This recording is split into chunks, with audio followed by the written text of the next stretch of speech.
It's time to stop watching history, my friend, and time to join the history. Yes, be part of history by joining the Sapience Academy. It's the greatest intellectual Islamic academy in the world today, with the most qualified personnel, with over 100 years of collective daʿwah experience. They will be taking you through a rigorous program, bit by bit, to make you strong intellectually and ready to share Islam, ready to defend Islam, and ready to attack those pernicious ideologies that are destroying our youth. Click the link below now. You can't let this opportunity go. You'll regret it. Click the link below and join us now.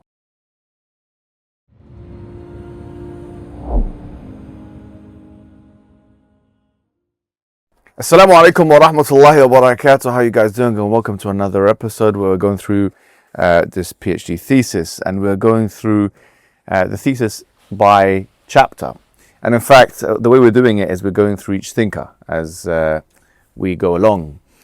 And we're looking at the Burhan argument or contingency and cosmological arguments that other people have made relating to the existence of God. And we've already covered some considerable ground. Who was the first thinker that we looked at? Ibn Sina. Ibn Sina, yeah. And when does anyone remember when he died?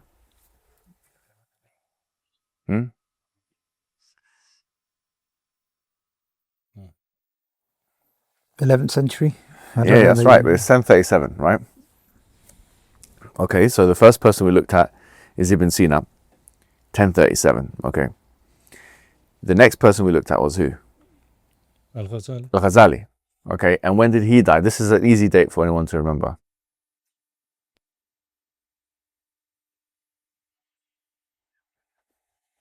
Yeah, 1111. Okay, so you can see it's not that long of a gap between them. Okay, 1037, 1111. Where did they both die? In modern day what? Iran. I'm sure you'd remember this yourself. Now, so you've got Ibn Sina, who propounded this theory. You've got Al-Ghazali, who refuted aspects of Ibn Sina and his theory. And then today we're going through Ibn Rushd, also known as Averroes. Now, when did he come about? When did he die? I think maybe about 100 years after. He died 1198. So can you see how each one is influenced by the next one? They're taking on what the other one says and they're responding to it. Now he's so far the only Arab we've mentioned of lineage. Actually, he's Andalusian, frankly. He's an Andalusian Arab. And this brings me to an interesting ethnic question, right? How many Arabs were involved in philosophy? Not that many, actually. They were involved in other things. I mean, you have Al-Kindi, you have Al-Farabi, and obviously you have Ibn Rushd. These are the three greatest Arab philosophers of all time, by ethnicity or lineage. In my estimation, obviously people can make their own arguments. In my estimation also, someone will ask, who's the greatest black philosopher of all time? And my answer is this, is Al-Jahidh, actually. Al-Jahidh, he actually had Abyssinian roots, and he died 898. Now he was a Mu'tazili, okay, and that's why people kind of throw him under the bus. But the fact is, he was a polymath. He wrote a book called Kitab al-Haywan, about zoology, actually. A bit like Richard Dawkins, he was a zoologist. But he also dealt with chemistry, he also dealt with philosophy and sociology, and he was a deep philosopher. And when I say that he was probably the greatest black philosopher of all time, I'm not just talking about the Islamic empire. I'm talking about of any nation, you know. And he was half black, half Arab in this sense. But he was a black person. There's no question about it. In fact, he criticized Arabs. And there was one thing I saw. And by the way, you'll see this. There's a bit of racism going on with a lot of these thinkers. A lot of them are very racist. The poets and the thinkers and stuff of the past, they say things about the other person's race. We take it with a pinch of salt. But so Jahid said something to the effect of, if I can remember, the Arab mind, okay, cannot wrap their mind through philosophy. This is something that they cannot wrap their head around. This is philosophy. Well, I mean, maybe nowadays this is probably true, right? But certainly Ibn Rushd he wrapped his head around it, right? Certainly Al-Kindi and Farabi wrapped their head around it.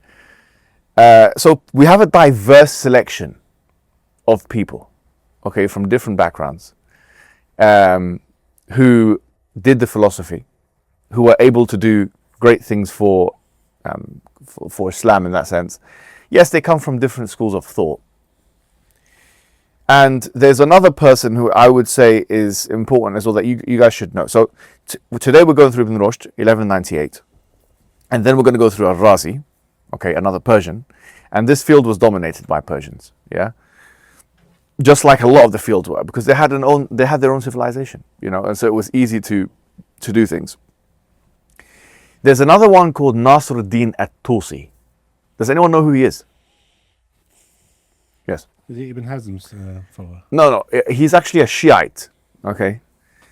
He is a Shiite, his name is Nasruddin at-Tusi, and he died 1274. Now, he also he is, if you want, a disciple of Ibn Sina, or he follows the line of Ibn Sina. He's an Ibn Sinan, okay?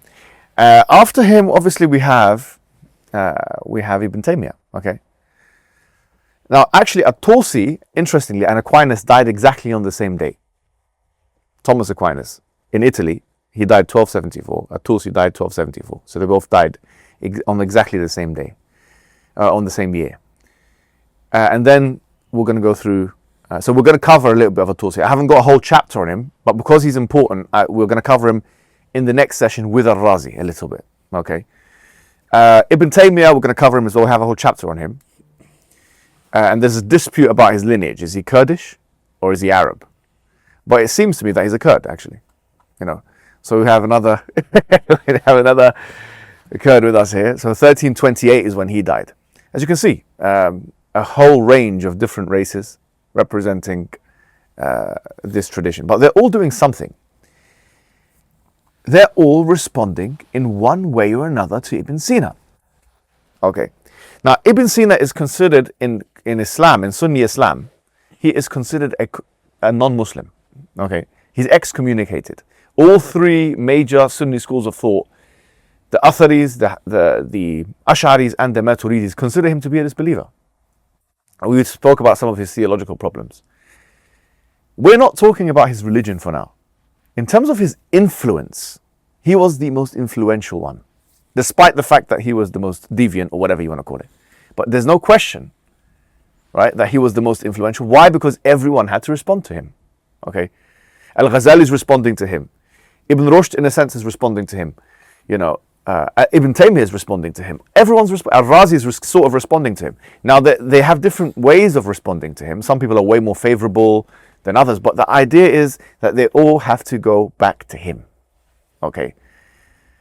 Ibn Rushd comes from an Aristotelian background. In fact, the person who we're going to be covering today, because he was in the milieu of Andalusian Spain, okay, and he was a contemporary, by the way, of Maimonides, Musa bin Mayun.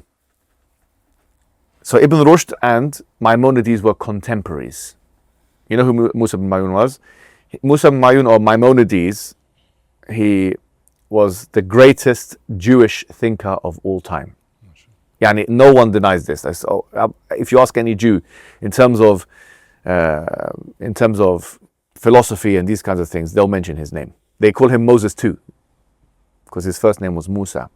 He actually wrote a book in Arabic called Dala'il al-Ha'irin, which means the Guide of the Perplexed, which has been translated into English as well. But you can see this is the golden age of Islam. Yeah, it's all coming in, it's all stringing along together. Why is it the golden age? Because everyone's just responding to everybody else. Everyone has time to think about these things. Okay, even though, I mean, like, in Ghazali's time, what major event was happening at the time? Okay, if he died 1111, what other major crusades were happening? The first crusade happened in 1096. Now, Al-Ghazali would have been a very old man at the time. I mean, I don't know how old he would have been, but he would have been at the end of his life. He was in a different part of the world. There's a lot of reasons why he wasn't engaged in the fighting himself, okay? A lot of people say, well, why isn't Ghazali involved in the Crusades? He was doing some other intellectual activities. To be honest, the only person in this list that was actually a fighter was Ibn Taymiyyah. That is on the record that he fought and he philosophized at the same time. which gives him a certain prestige. There is something to be said here about Ibn Taymiyyah. Al-Ghazali didn't have jihad, and he didn't philosophize at the same time, whereas Ibn Taymiyyah, he did both. Okay, and it was on the record that he did both. Ibn Sina was actually, as we mentioned, he had a different kind of reputation. Okay, he used to go out and he used to have a good time. All right, that's why these people love him. I mean, these Westerners, they remind them of themselves. They made a whole movie about him, the physician, etc. But Ibn Rushd, the reason why he was a really interesting character is he wrote on usul fiqh. He wrote on fiqh, which is Islamic jurisprudence. In terms of Islamic knowledge, apart from Ibn Taymiyyah and Al-Ghazali, Ibn Rushd is the number one on this list. So he's the third person. Like, you can make an argument for him. Okay, and Ibn Taymiyyah, by the way, was heavily influenced by Ibn Rushd. And John Hoover has a secondary source paper on this point. And sometimes, I mean, all the time, Ibn Taymiyyah would give him credit. He'd say he's the best of the philosophers. He's the, and sometimes he'd actually use his argument. If you think about Ibn Taymiyyah's magnum opus, what's it called? Dar' at-ta'arud bin al-aqli wal-naql, which is the lack of contradiction between revelation and text. Well, Ibn Rushd had almost exactly the same title of a book that he was making exactly the same argument, but in a different way. So it's very difficult to argue that Ibn Taymiyyah wasn't seriously, as John Hoover and others agree, influenced by Ibn Rushd. Very seriously influenced by him. And we'll see how that comes about in some of the arguments that Ibn Rushd makes against Al-Ghazali, because Ibn Taymiyyah essentially agrees with him on that. Ibn Rushd is responding now to Al-Ghazali, okay, and Ibn Rushd is saying the following. He's saying, look, some of what Al-Ghazali is saying is incorrect, okay. Last week we covered some key differences between Ibn Sina and Al-Ghazali. What were those key differences?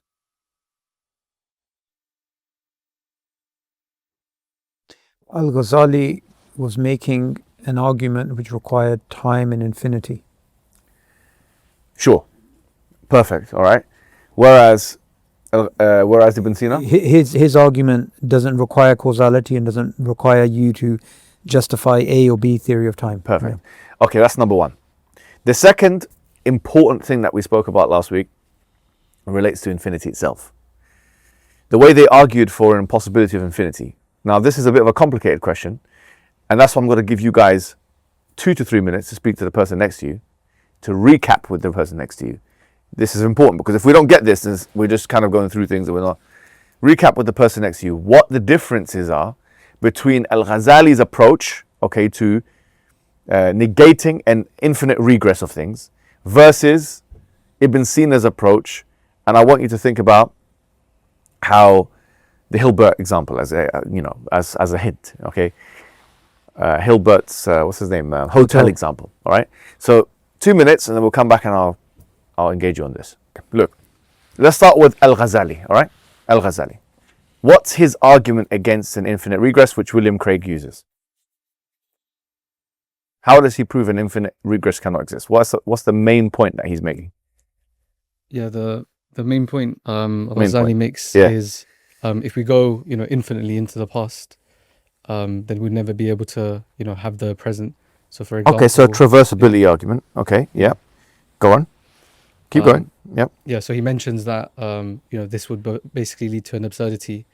Okay. And so therefore, how does he show that though? We went through this last week. He has some mathematical ways of showing this. Right. First of all, what does he say about the nature of infinity? What is the nature of infinity? What is infinite? For Ghazali, does he say that infinity is something that cannot be actualized in the real world? Okay, so let's put it in a different language, right? Infinity, is it limited or unlimited? Unlimited. Infinity, is it exhaustible or is it inexhaustible? Inexhaustible. Okay, so Al-Ghazali, let's say infinity, you've got a certain amount of thing and then you add to it.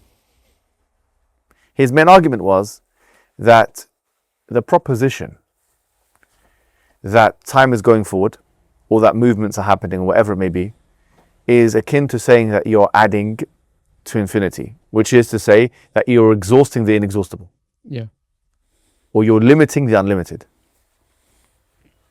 So he essentially says infinity is something which is not susceptible to addition. Yet you guys are saying, okay, there has been an addition to infinity. Do you understand the argument? Yeah. So what was Hilbert's hotel example then? This is very important, guys, because, by the way, this is the heart of the argument you're going to have with an atheist. This is the heart of it. If you can't demonstrate in some way why infinity is false or in a certain form of infinity, then they're going to have the upper hand. So you have to be really clear about this bit here. Is the example that the hotel has an infinity number of rooms Yes. available, Yeah. and then someone comes in and asks for a room and then they say it's full? Yeah, so if they come in, it's a dilemma. Yeah. Either they say it's full, in which case I thought there was an infinite amount of rooms, or it's not full, in which case I thought it was an infinite amount of rooms, you know? How can it be full if it's infinite? Exactly, that's the whole point of it. That's the dilemma. No, but why would they say it's full in the first place? Yeah, because it's all been occupied. Every room has been occupied. Oh, so it's that every room is occupied as Yeah. well already? Yeah. Okay. Yeah? Do you get his argument? Okay, now where does Ibn Sina disagree with him, or where does he differ? What does he say? Does he say that you can't take away from infinity? So his argument is, and we went through this with the help of Mohammed Zarapur in the secondary source material. He wrote a book, and he called it the mapping argument, okay?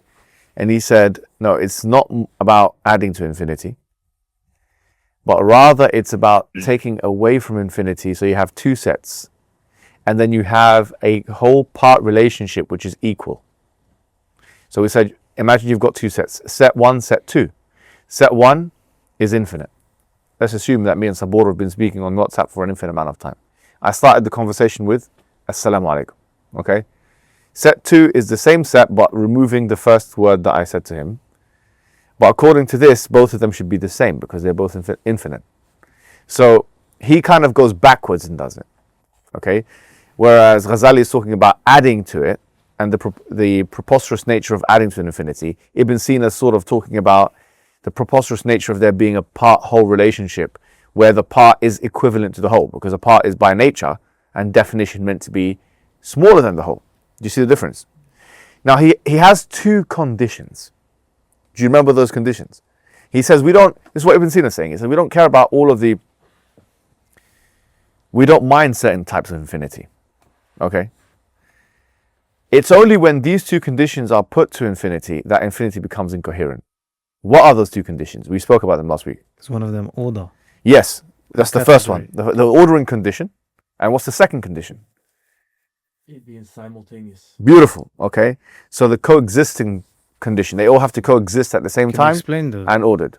Can you explain them again? Yeah. So the coexisting condition is like, he's saying, let's assume for the sake of argument, make this into an analogy or a thought experiment, that we're talking about multiverses. Multiverses. The atheist says to you, look, we believe in an infinite amount of multiverses. Okay? So, okay, are these the question that Ibn Sina would want to ask, are these multiverses existing all at the same time right now? Yeah? And did one come after the other one? If the atheist responds yes, Ibn Sina would say, well, that's a contradiction, because if you have the ordering condition, if you have the coexisting condition, it's that kind of infinity which the analogy of part-whole relationship that we've spoken about before would apply to.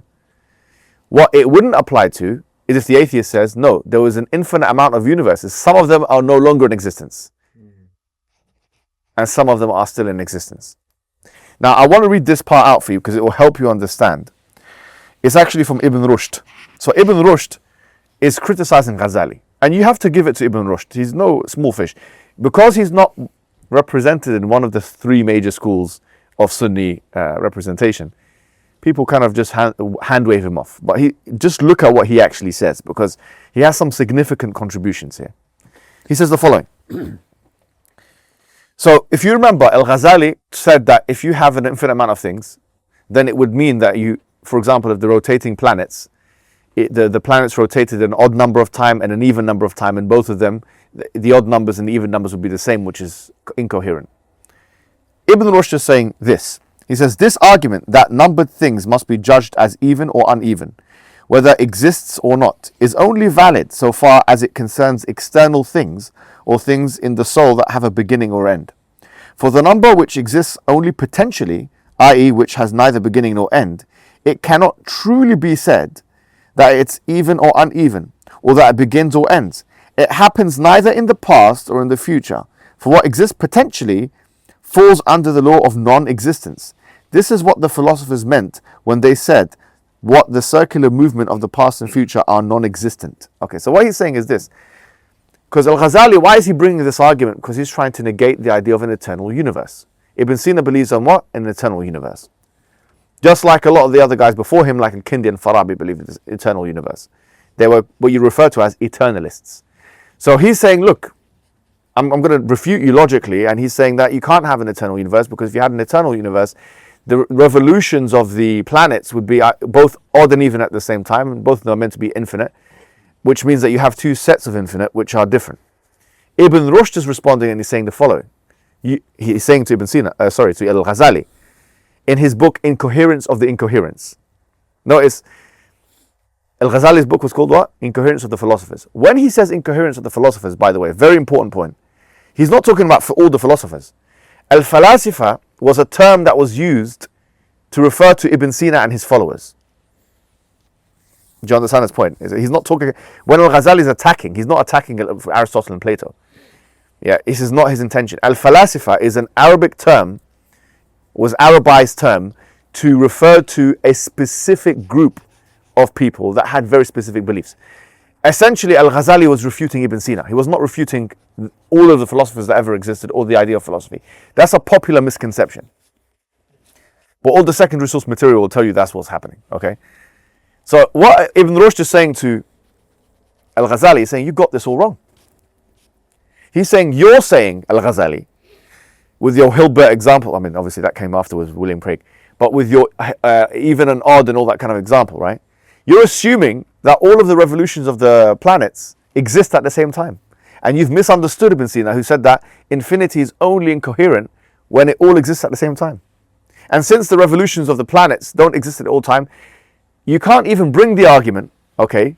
You can't bring the argument that an odd number of revolutions of the planets versus an equal number, because these revolutions don't exist.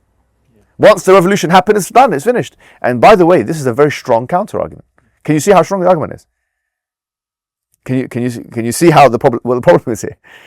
No, I don't. Okay, let me say again, right? Al-Ghazali is saying this. He's saying, if you say that an infinite amount of things in the past, because you have an eternal universe, that would indicate that the planets, you have an eternal universe, so you have planets there all the time. Okay? Let's assume Mars. Mars is revolving around itself. But Venus is also revolving around itself. So Mars has evolved around itself an even number of times. Or let's say Mars is revolving around itself an even and an odd number of times at the same time. And both of them are infinite. And he says that's incoherent. Ghazali is saying this. Why is it incoherent? Because it's revolving an odd and even number of times at the same time. And you can't have both mathematically. So he's making a mathematical argument. Who's making a mathematical argument? Who? Ghazali is making a mathematical argument, okay? Ibn Rushd is saying, you've missed the point. There's a difference, Ibn Rushd is saying, there's a difference between a potential infinity and a what? And a what? Actual infinity. Can you see the difference here? He's saying, you've missed the point. He's saying these revolutions didn't actually take, once they've happened, they're finished now, they're gone. When the revolution happens, it no longer exists. So you can't say, you've missed the argument, because Ibn Sina is saying that they have to coexist. So you can't negate an eternal universe with your theory, he's saying. Do you see? You see the point here? So this is quite interesting, because this conversation predates modern analytic philosophical conversations and mathematical conversations about a potential infinity and an actual infinity. This discussion about a potential and actual infinity is a modern discussion. Yet these guys are talking about it in the 13th century or the 11th century, 12th century. Yeah, they're speaking about it. And you can see here, Ibn Rushd is saying, so long as it's not an actual infinity, it's not a problem for us. And he gives some examples, yeah? I'll tell you one example that he gives. He gives the example of the clouds and the water cycle, okay? So he says this, he says, now I'm writing this, but I'm quoting him, I'm kind of paraphrasing. He says, look, as a thought experiment, one may consider the example of the water cycle. So Ibn Rushd is saying this. As a thought experiment, let's consider the water cycle, okay? Pre-existing, pre-eternal. So we've got an eternal universe and we have the water cycle, okay? So this water cycle pre-exists. Such that water comes from a cloud, okay? Then the cloud in question becomes vapor. And then the vapor comes from rain, yeah? As such, since an actual infinity is not ordered and present at the same time, the threat of absurdities occurring is limited. So he's saying that if this happened, your ordering condition and your coexisting condition is not there. Therefore, you saying this odd and even argument and stuff, it doesn't make any sense. Because the water has already been transformed and the thing has been transformed again. Transformations have already taken place. Do you see how Ibn Rushd is responding, yeah? But he also makes mistakes. I mean, Ibn Rushd, he has some absurd arguments. So can I just to elucidate your point, when you have a particular orbit, are you saying that when it starts off at d0, it starts off at a certain distance, then it goes all the way around, and before it can become odd or even, it's gone back to zero? That's what he's basically saying. So that's why you have the water cycle example. That's all it is. Yeah. So he's saying that, remember, Al-Ghazali wants to say that if you add to infinity, okay, then it's a contradiction. But he's saying there's no adding to infinity happening. Essentially, that's what's happening. He's saying Al-Ghazali has misunderstood the argument of the philosopher, that there's no actual adding to infinity taking place. Now, I want to throw a spanner in with the works. Now, look, do you understand what's happened here? That's it. Do you understand everything? Yeah. So I understand this. What I'm trying to get to is, how is this different to the contemporary discussions that you find with Craig talking about actual and potential? Very similar. They're very similar. It's the same, isn't it? Yeah. But these guys, because I remember he's used this in his talks. Yeah. Who's he responding to? He's responding to somebody who's raised them in some debates. Well, I mean, Graham Oppy. I mean, he responds to Graham Oppy on peer-reviewed papers and stuff, right? Graham Oppy is a modern-day philosopher of religion. He's an atheist, and he wrote a 275-page book on infinity. Okay, and he makes this delineation between an actual infinity and a potential infinity and stuff like that. You know, in mathematics, you'd know more, but you know, George Cantor and Hilbert had different sort of ideas, and they brought this idea. I mean, it kind of crept its way into the field of mathematics. They talk about tending to infinity and these kind of things, but it's one of those things that it's in the field of mathematics because they use it for calculations. Okay, sometimes you have to use infinity as it's on the calculator. I think it's on the calculator. You use it. Is it not? It's not on the calculator, but you use it for some formulations or something like that, right? So yeah, because you've done a maths degree, so I have to ask the experts here. Or they can make reference to it. For example, I mean, you can correct me if I'm wrong, but zero divided by zero. What's the answer? And then they have 3 different answers or something, right? One of them is infinity. One of the answers. But look, the point is there's a distinction being made between a mathematical infinity and an actual infinity. Yeah, and that's what Ibn Rushd is trying to highlight. Yeah, in maths they use it more as when something approaches infinity, as opposed to using infinity itself. Yeah, so they say it's what tending to infinity. Exactly. Is that right? Yeah. Yeah, so it's never been actualized. Yeah. In mathematics, it's never actually been actualized. Yeah. So anyway, look, something to know about Ibn Rushd. Who was he a great fan of and a disciple of? And one of the authorities of. In fact, one of the greatest authorities of all time, of Aristotle. Okay. Aristotle's works were preserved through Ibn Rushd. Okay, his commentaries were preserved through Ibn Rushd.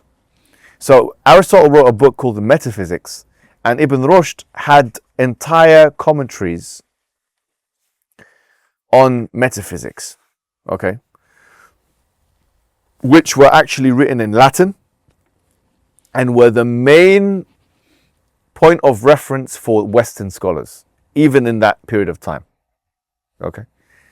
But he was a little bit too connected to Aristotle, because you'll find that whenever he's attacking Ibn Sina, because he does, he corrects Ibn Sina from his perspective as well, he does it from an Aristotelian perspective. And look, Aristotle was exegeted in different ways. He had different students, he had different people to interpret him. Ibn Rushd took a particular interpretation from a person called Alexander of Aphrodisias. Alexander of Aphrodisias. This is one of the commentators.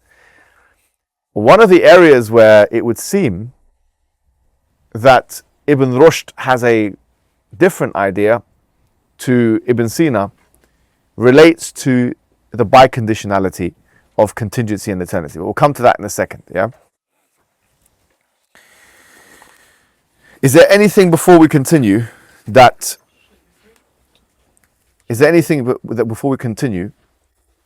you want to ask, or that hasn't, because I know that I've mentioned a lot of things. Okay, so what we do now is we have a Maghrib break, inshallah. We can pray Maghrib. We'll come back and then we'll go through some of the other things. If this content has strengthened you, make it your mission. Learn to present and defend Islam with clarity, confidence, courage, and compassion, the prophetic way. Enroll at Sapience Academy now. Become one of the 10,000 accredited intellectual ambassadors. Get trained, get accredited, get active. Use the link below to secure your place. Right, so go ahead, bro. Yeah, so I understood what you mentioned around, it will just return to point D0. I understood it slightly differently, in the idea that to even suggest that there is an odd or even number of rotations initially is preposterous, because it's always been eternally, revolving. So from that perspective, that's why it would be incoherent. Okay, I think you're not wrong, but let me just make sure that everyone understands what we're talking about here, yeah?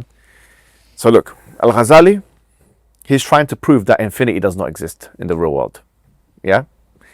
Ibn Sina, he has the same exact motivation. Both of them are trying to show that infinity can't exist. All right? And the reason why it's important, Ali, as well, is because this always comes up.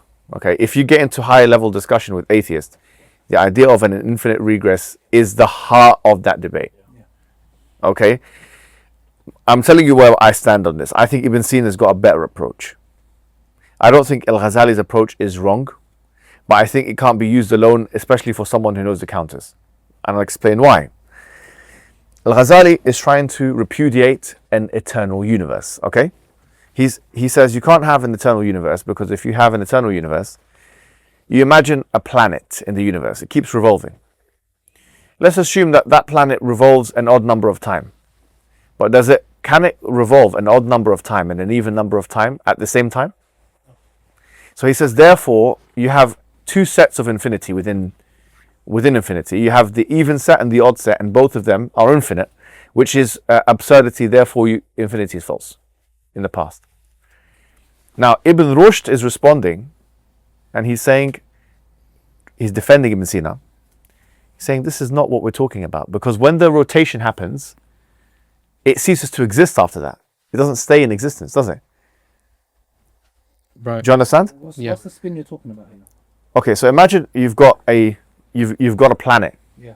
It revolves around itself, right? Like the Earth. It revolves around itself.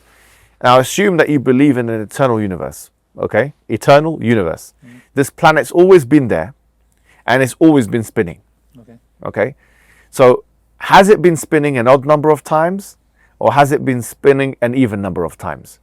So Al-Ghazali would say, if you want to say this planet spun infinite amount of times, you would have to maintain that this planet spun both an odd number of times and an even number of times at the same time, which would make it an absurdity, because infinity you'd have an odd set and an even set. Yeah, you can't add or subtract. Right. So Ibn Rushd now, he's saying, but when the planet spins, brother, he's saying to Ibn Sina, to Al-Ghazali, he said, brother, you've misunderstood Ibn Rushd is saying this.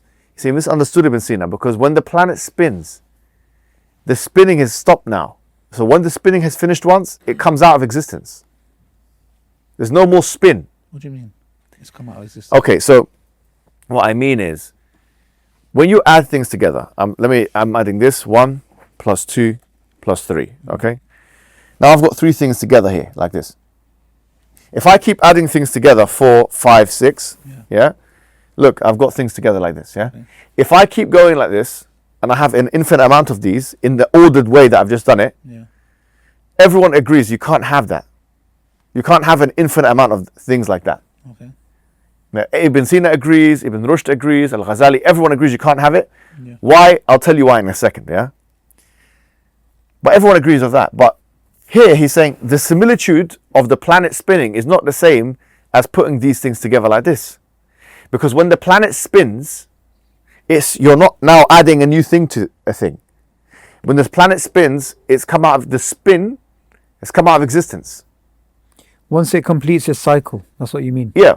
Once it's done its cycle, you're not adding things to things. How is it infinite then if it disappears out of its cycle? So he's saying that when the spinning is complete, okay? What do you mean so by complete? So like if I turn around now, if I do this, that it spins once. So if this here, this cup, yeah? So what's the condition of it spinning once though? Why is it once? What do you mean? Why is it once it spins and it comes out of existence? Where did we get that from? What I'm saying is that, okay, you see this. Yeah. All right, so I'm spinning it, yeah? Yeah. Okay. Now that is, we've done that. We've spun it once. Yes. Now I want to spin it again. Okay. Okay, so how many spins have I done? 2. 2 spins. In reality, am I adding one spin to another spin? No. Or has the first spin finished now and now the second spin is being... Yeah, okay, yeah. Okay, so he's saying that once the spinning is done, okay, once the spinning is done, you're not actually adding, you're not aggregating it. He's saying the mistake Ghazali is making is that he's aggregating these spins together. Okay. Where you shouldn't be aggregating it, because once the spin is complete, it is complete. Ghazali has a point though, which is that he believes that, you know, the time is dynamic and all that kind of stuff, and you're adding to time. Then, for example, there would be a problem. But these guys don't believe in that, okay? These guys don't believe in it. They're eternalists. So he's saying that this whole thing doesn't work, yeah? Do you see the point? Yeah, well, kind of, yeah. Okay, so what do we say then? Ibn Rushd and Ibn Sina and those guys are saying the following, and they have a point, which is that they're saying, let's not look at what you add to infinity. Let's look at infinity itself and what kind of infinity is impossible. If someone says, is infinity impossible? What would we reply as Muslims? Yes. In the real world, we said infinity doesn't exist. So infinity, the key word is in the real world. Yes. Yeah? So infinity does not exist in the real world, okay? Mathematical infinity.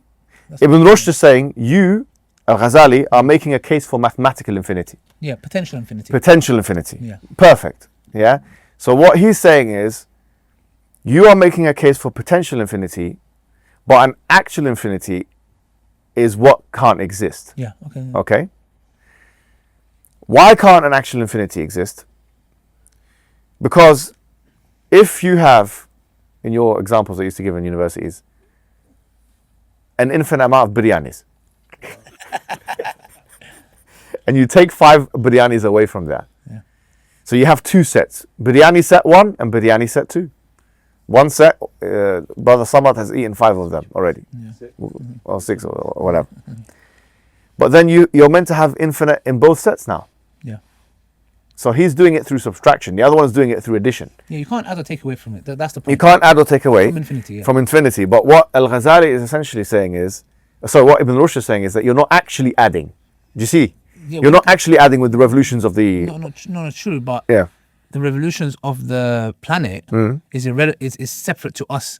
Give an example of adding or taking away. Yes, because when you're talking about spinning, Of course, there's nothing being added on per se. No, but that's the argument that Al-Ghazali was making. No, but even then, there is not. The fact that you're saying it's spun, there's a moment it's spun, it's there spinning. Yeah. So then that means it's not infinite. Yeah, okay, I get what you're... No, but it's... Look, all we're talking about is adding to infinity, yeah? He's saying there's not an actual adding happening here. Okay, all right, but then again, but it goes back to is that planet did it have a beginning point? Yeah, so Ibn Rushd and Ibn Sina and those guys, they don't believe it had a beginning point. They believe it's eternal universe. No, so, okay, 1 second. They believe in this? Yeah, they believe in this, of course. Yeah, as I said, they don't have traditional Islamic beliefs. Okay, what's their understanding? What do they mean by... They believe in an eternal universe. What do they mean by that? A universe that's always existed. So, okay, Allah's always existed. Yeah, they believe... Are they saying... Huh? Yeah. So what's the analogy? Because are they saying that there's a coexistence happening with the planet and Allah? Yes. Yes, they are saying that. I think he says something along the lines of the sun and the rays of the sun. So the sun being astaghfirullah, the creator, and then the rays, the effect of. So I think that's true. But again, the rays and the sun. Well, let's say if the sun. I don't agree with it. Even if you say that the sun isn't necessary, argument, which is not, the rays are the rays are contingent. Yeah, sure. So the example is we're not agreeing with their position. We're just telling you what they believe. Where they're coming from. Right. So the philosopher, or like Ibn Sina, Al-Kindi, Al-Farabi, and Ibn Rushd, and At-Tusi, and those kinds of guys, they believed in an eternal universe. Ibn Taymiyyah as well? No, he didn't believe in that. He believed in perpetual creation to the past. It's a little bit different. Why not to the future? I'm just curious. Why did he say there's no problem with the future. I don't think anyone disagrees with the future. Okay, so he because there's no problem. There's ijma. He said he believes this in the past, pre-eternal as well. Yeah. So, but these guys, this collection of thinkers, believed in an eternal universe, and they took that from Aristotle. Aristotle believed in the same thing. Okay, but the thing is, we have hadith that. No, they're not talking about hadith. These guys are not interested in that. Ibn Taymiyyah. No, Ibn Taymiyyah, that's a different issue. Now we're going to scriptural. Okay, scripturally, we don't believe this, correct? Which what? That there's pre-eternal and post-eternal. No, that's not an Islamic belief. The idea of an eternal universe. And why did Ibn Taymiyyah believe in it? He didn't believe in an eternal universe. He believed in no. That Allah was perpetually creating to the past and to the future. No, he made an argument from that. Scripturally, he made an argument for that. He made an argument. I can explain to you the argument maybe later because that will. Is it off topic? It's a bit off topic, a little bit off topic. But he wrote a whole book on the hadith of "Kana Allah wa lam yakun shay'un ma'ahu wa kana arshuhu 'ala al-ma'," which is the hadith of what do you call it? Ibn Husayn, Imran ibn Husayn. Yeah. Which is that God was there and nothing was with him, and his arsh is on the water. Yeah, Allah was there. And Ibn Taymiyyah made ta'wil of it. He said, well, the water was there, wasn't it? So he had his arguments. No, but there is a point when, like me, can I hold the position as a Muslim that Allah was there alone and there was not? Yeah, that is the position of the majority of Muslims. Yeah, okay, right. Yeah. And there was a first creation. That's the scriptural position of the Muslim people. Because otherwise, it's like maybe like we fall into the Christian issue with, that the Father existed because begot the Son eternally or something like that. Because the thing is, you're basically trying to say Allah had a creation with Him always. No, but it's once again, Ibn Taymiyyah's position wasn't that Allah had a thing with him always. Is that he created something, so he created this, then that thing came out of existence, and he created this, and that thing came. Did you get it? But the moment so didn't coexist. Okay, good. But was there a moment where Allah created a thing first, and then? No, according to him, no. According to him, no. But how could it be not? He makes an argument for that through perpetual creation. He says but then, if that's the case, that means Allah's been coexisting with His creation. Forever. No, but you're using the word creation. He would argue, Ibn Taymiyyah would argue, you'd say that you're using the word creation equivocally, right? Because he's coexisting with a creation, not exactly the creation. So the eternalist position is a creation. Okay, yeah. He was always existing with a creation. With a creation, yeah. Why? Because what you're doing now is you're saying that Allah always was existing with a creation. Yeah. What's incoherent about that? What he would say. Because it's to me it's problematic theologically. Like for example, first we have hadith narrations that says that it was Allah alone. Yeah. So this is why I agree with you. I think the arguments that can be made, the best arguments, are scriptural arguments. Yeah. It's hard to show the illogicality of this. It depends what you mean by logic. Like we believe Allah is necessary and independent because of this very reason. If we come and say Allah is necessary, but He's always been existing with a contingent being. But it's not the same contingent being. It's like Allah is contingent on that. No. That's not. Okay, That's not. That's a. Can't this be settled but with Aql itself? Because with the advancements of understanding the universe in terms of how the universe, the Big Bang, etc., has a starting point. If it's got a starting point, I mean, if you believe in the Big Bang this is way before the Big Bang. This is no, but it's a good point. What I'm saying is, if something is a necessary being, Yeah. so the something that has to exist for anything to be initiated. Yeah. That indicates that anything that comes subsequent to that would be initiated. So the universe has to have, or whatever you call it, universe, or call it a fluid, whatever it may be. It has an independent requirement, a dependency on something without a contingency to exist. Yeah, I mean that's the argument we're making. Obviously, that's the traditional because the sort of argument infinite regress is effectively like I remember probably the same example in Al-Ghazali in terms of if events can happen infinitely in the past, then we will never come into existence because we're not infinitely away from. Yeah. So what would okay, good. So that's a good way of putting it. He's saying if events can happen infinitely to the past, right? Al-Ghazali is making the argument. If events can happen infinitely to the past, us coming into existence is adding to infinity, right? What would Ibn Rushd respond and say based on what we've just covered? What would he say? What's the question again? So look, example of the planet. So look, Al-Ghazali says if events are happening infinitely into the past, and if you add to it, so the birth of you or me, right? You add to events that happen infinitely to the past, then you're adding to infinity. What would Ibn Rushd respond to, and Ibn Sina respond to Al-Ghazali and say? Nothing's been added. Nothing's actually being added. Yeah, not simultaneous. Yeah. Because they don't actually all exist all at the same time. You see?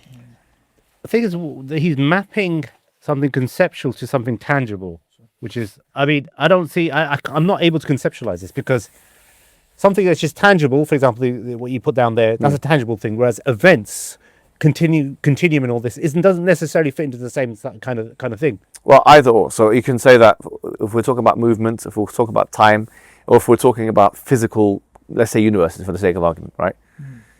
The kind of infinity that Al-Ghazali is against, Ibn Rushd is saying is you're confusing potential and actual infinity. That's what he's saying. Does this relate? Just remember we spoke about this before. Can we say that there is anything as present moment? There isn't, because we're perpetually going to the future. All right. Yeah. Is this what he's trying to say? Like there is no present moment because it's like we're perpetually going to the future. Okay, so this goes this to is as one situation happening rather than. Yeah. No, that's more about theories of time: A theory, B theory, or C theory, and we covered that last session, but we can cover it later. Yeah. No, I thought. Maybe we can say this. Okay, depending on your theory of time. Okay, that's why William Lane Craig. What did he defend? Who remembers? We said this last week. The A theory of time, which is what? Dynamic. Time is. It flows. It flows, right? What's the B theory of time? Block. Yeah. That time is a block. Okay, so depending on how you conceptualize time, and what do they say? What are some of their evidences that they use from physics? That time starts with R here. Think about Einstein. Relative, right? So they call it the space-time what? Continuum. So they're saying that just because something is present for me, Ali, on your question, yeah, it doesn't mean it's present for you. Depending on what time, what kind of motion you're going at, where you are in the universe, at what speed you're going at, etc. So you have to settle that dispute before we talk about present, future, and past. So that's an important point. I wouldn't. That's why I'm saying I'm trying to get you away from that, because it is a back and forth. It's a proper back and forth, and it can't be settled easily. Do you know what I'm trying to get you away from that? So we understand now as a group. I don't think there's any questions or any confusions about the fact that there's something called a potential infinity, and there's the other one called what? Actual infinity. So let me ask you this, just to make sure that we're on the same page. Let me ask you all this. You have Ibn Sina, Ibn Rushd, and Al-Ghazali. All three of them are saying that down. Let's say you've got an atheist. The atheist says the following statement. Would they agree or disagree? The atheist says you've got an infinite amount of universes called the multiverse. Would they agree or disagree? Would there be a difference between them? That all exist at the same time. Ibn Sina would say that can't be true. Yeah? Who else would say that? Ibn Rushd. Yeah, and who else would say that? Ghazali. So all of them would disagree with the idea of an infinite amount of universes all existing at the same time. Yeah. Yeah? That one came after the other, and there's one universe. So that kind of infinity. Why now? Now, here's the question. They have different ways of reasoning, okay? Al-Ghazali's reason for saying that this infinite amount of universes existing at the same time can't be true is different to the way Ibn Sina and Ibn Rushd would argue. How would Ibn Sina say what the reason why? Ibn Sina would say if we have an infinite amount of universes as one set, and then you had less than that as another set, then you have set 1 which has an infinite amount of universes, set 2 which also has an infinite amount of universes but it's supposed to be one less. So what you're essentially saying is these two sets are the same, and that can't be true.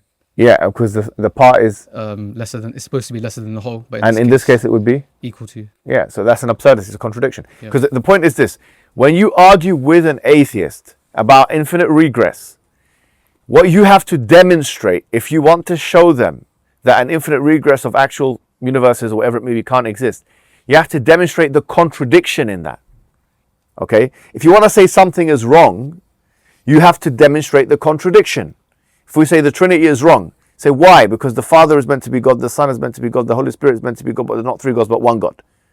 So it breaks the law of identity, it breaks the law of this, it breaks the law of that, law of non-contradiction. You show them exactly why they're wrong.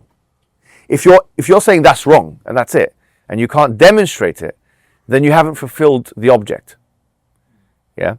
So by saying, okay, you've got an infinite amount of universes, then you ask, let's assume that you take one universe away from that.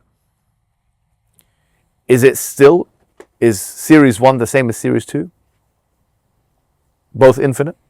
If they say no, well, how can you exhaust an infinite source?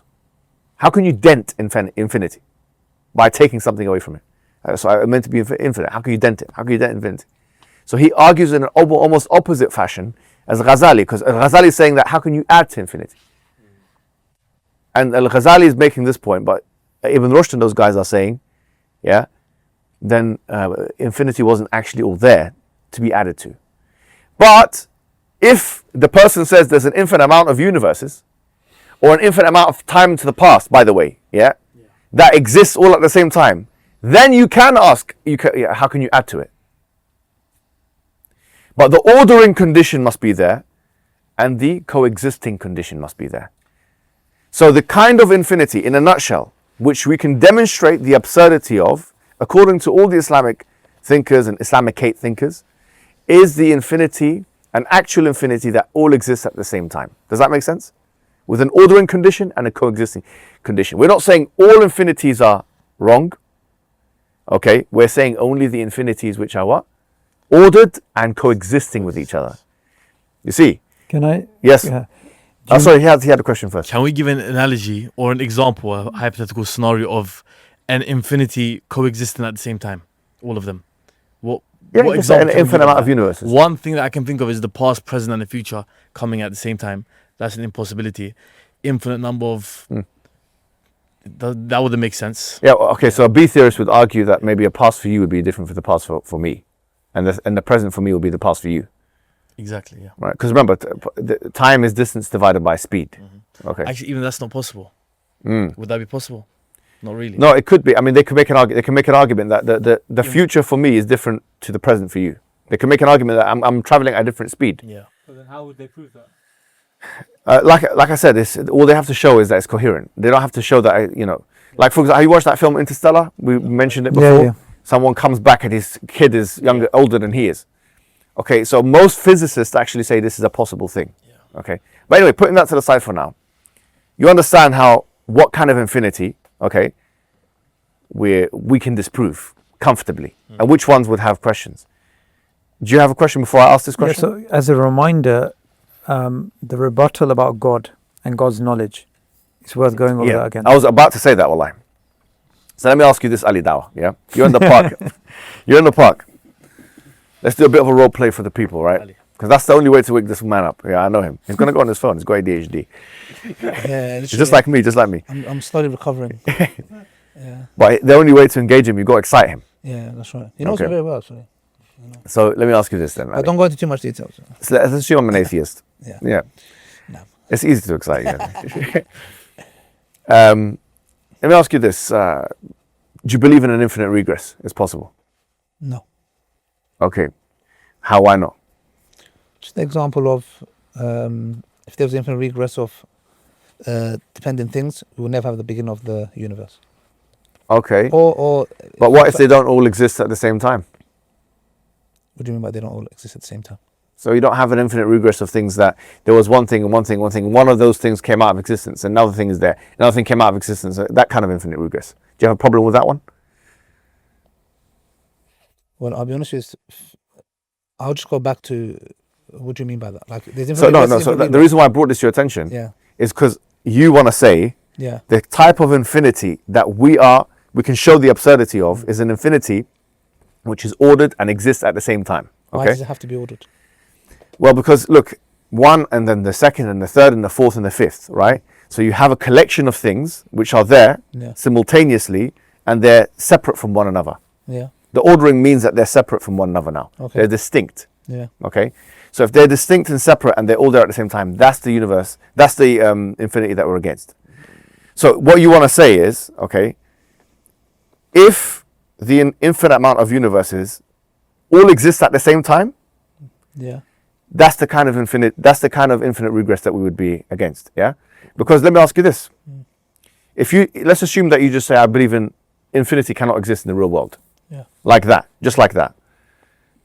Do you believe that? Yeah. Let's just say you believe that. Okay. Yeah.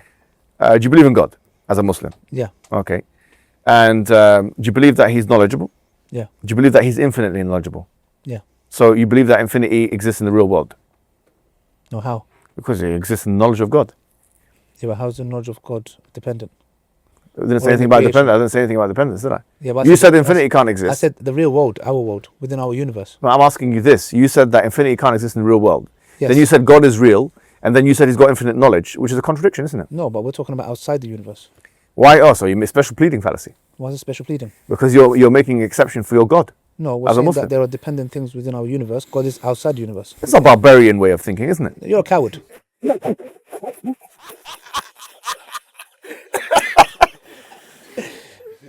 So do you see the point? Yeah. So if you say, okay, the ordering condition, the coexisting condition, if you say these things don't apply to whom? God and His knowledge. What do you mean? I don't Let me tell you why. Let me explain. This is very important, okay? Yeah. Because this objection we went through last week, I'm making sure that everything is tight, bro. Because maybe some atheist hasn't asked you this question yet, but they'll clock onto it. When you asked me, I was like, I didn't understand what you meant. Okay, this is an objection that's mentioned in many parts of the literature, and in fact, in my debate in South Africa, they brought it up. Yeah. Okay. What is it? The question is this: if you make loose statements about infinity, the point is this: if you make loose statements about infinity, and they then throw a boomerang on you, okay, infinity can't exist in the real world. Okay, what about God's knowledge? Is that in the real world? Does God truly exist, etc. Right? Yeah. It will jam you. Okay, so you have to be. How would it will jam you because. Okay, let me do this again. Right? Let me do this again with you. Yeah. Do you believe infinity can exist? Actually. To the Creator, yes. Only for okay, so infinity can exist. You can have an infinite regress, no problem. No, I said to the Creator. Only to the Creator. Regress. The Creator doesn't. How can you prove that it's only for the Creator? Yeah, because I've got the argument of contingency. Yeah. All right. So how can you prove that? With the argument of contingency, are you trying to disprove an infinite amount of dependent things? Yes. And how do you disprove an infinite amount of dependent things? If there was infinite amount of dependent things, we would not have a starting point, which we require necessary being to give rise to the dependent things. How so? Because you can't have an infinite regress of dependent things. Let's say we don't have a starting point, but things are coming in and out of existence. No problem. They're still dependent. What I'm saying is that you've got one thing in and out. It's like quantum physics. No, but what I'm saying is that like you're saying an infinite amount of things, right? Infinite amount of. No, I don't believe in infinity. There is an infinite amount of things. So do you believe in infinity in God's knowledge? No, I believe God is all knowing. So do you believe He's infinitely knowledgeable? Of course. Okay, so you do believe in infinity. I never said I don't. I said in the real world. Okay, so what do you mean by the real world then? The real world within our universe. Oh, so the universe is the real world. What about outside the universe is not the real world? No, it depends. It goes back to definition. So if you go to another universe, your God says in the Quran there's 7 heavens. So the second heaven is not the real world, huh? No. We're not saying that. Within our universe, within our universe, there is no infinity. Yeah, I understand you're saying this universe. Yeah, but I'm saying what gives you that right? Why did you slow down in your speech? What gives you that right? He's a coward, that's why. I'm a coward. I'm a coward. Yeah, why are you so timid so far? Yeah, I'm joking. Yeah, so intellectually, bro. Intellectually, I'll say within the universe, I'll say, well, the universe is. Why the universe? Who cares about the universe? Dependent or independent? Why the universe? Why do we care about this universe? I'll tell you what. Is the universe dependent? Who cares? I will ask. I don't know. I don't care.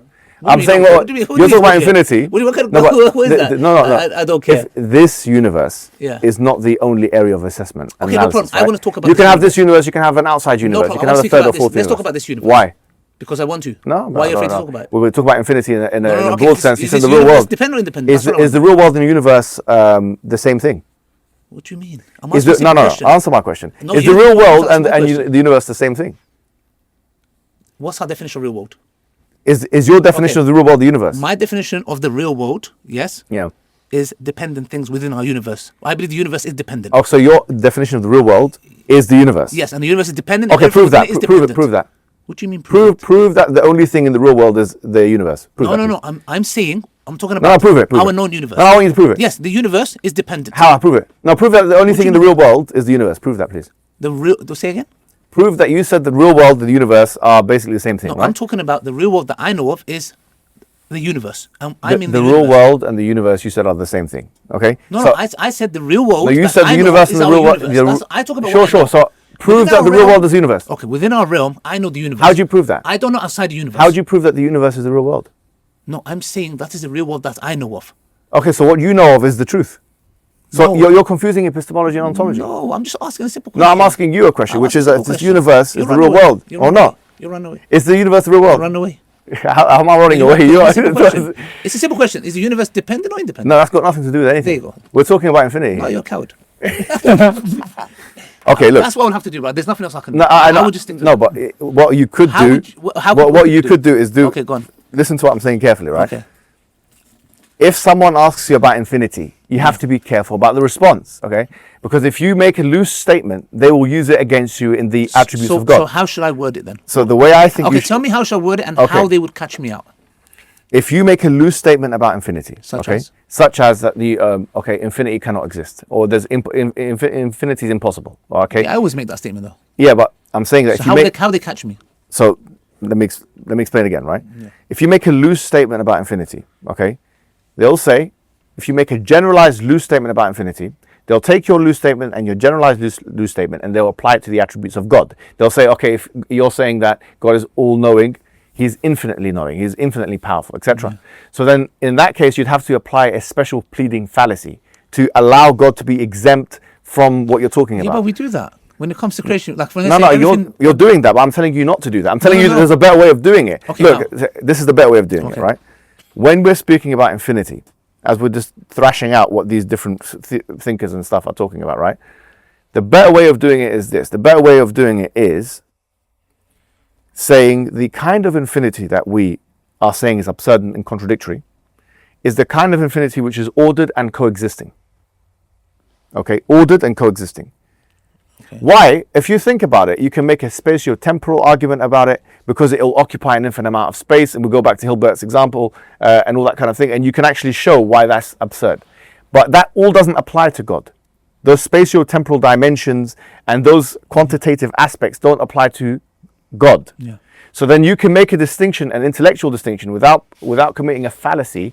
You can say that there's a difference between the kind of infinity in the real world, which occupies time, space, 3-dimensionality, 4-dimensionality, 5-dimensionality, etc. So that would be my definition. Yeah. So you have to say, look, the kind of infinity that we are saying cannot exist is an infinity that exists at the same time and coexist together in the real world. Okay. So once you say that's the kind of infinity that then you can't get counted.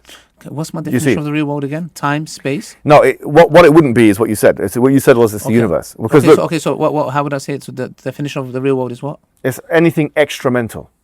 So you've got the mental world, and then you've got the extra-mental world. Yeah. Okay. So you can have universe 1, you can have universe 2, you can have universe 3. In the Quran, as we mentioned, there's 7 heavens, right? They're all the real world. I mean, there could be many universes. Okay. So they're all the real world. It's not just this universe. Okay, no problem. So if I said it doesn't matter, 10 universes, 50 universes, no problem. Would I define them all as real worlds? They're all part of the real world. Yeah. Okay, so good. So then, if I say to him, all these real worlds, all these universes, are they dependent or independent? Would he answer? Yeah, but that's fine. But what we're trying to show you is, because when you get to the dependent-independent thing, that's a great place to start. But there's a stage 2. Okay. The stage 2 is to show, okay, dependent-independent. We've got that bit, yeah? Now, if they say, well, there can't be an infinite regress of dependent things. We're going to come to that, right? Yeah. We're going to say there can't be an infinite regress of dependent things. Yeah. Why can't there be an infinite regress of dependent things? Because if you take out a finite number of that, from that set, if you take out a finite number, if you take one biryani out of an infinite amount of biryanis, then you're meant to have an infinite amount of biryanis in set 1 and an infinite amount in set 2. Yeah. You already know this, yeah? But what you're being careful as to what not to say, because here you can get caught out. You see, it's very, it's all very meticulous. If you say 1 or 2 wrong words, then you get caught out with infinity. Do you see? Okay. It's like, for example, we never say in the classical kalam formulation, everything begins to exist. Yeah, everything start to. Yeah, it's like that. It's like that. It's like that's that. what I was saying when they would say special pleading, because they could use it there. Yeah. So that's why when we say for Allah, it doesn't. Exactly. So exactly. That's why it's formulated like that. So it's not special pleading. Yeah.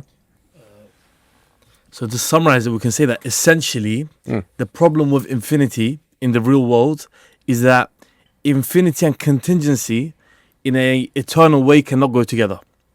That is the essence of the argument, right?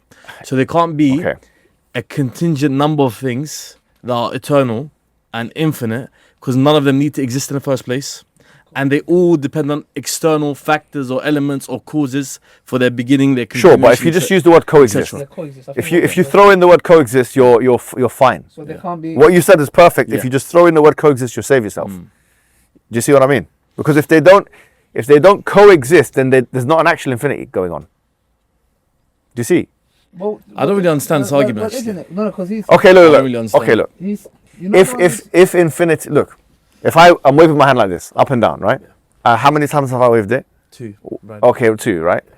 Now, if I add the first one, the second one, and the third one, I keep going to infinity, we add them, yeah?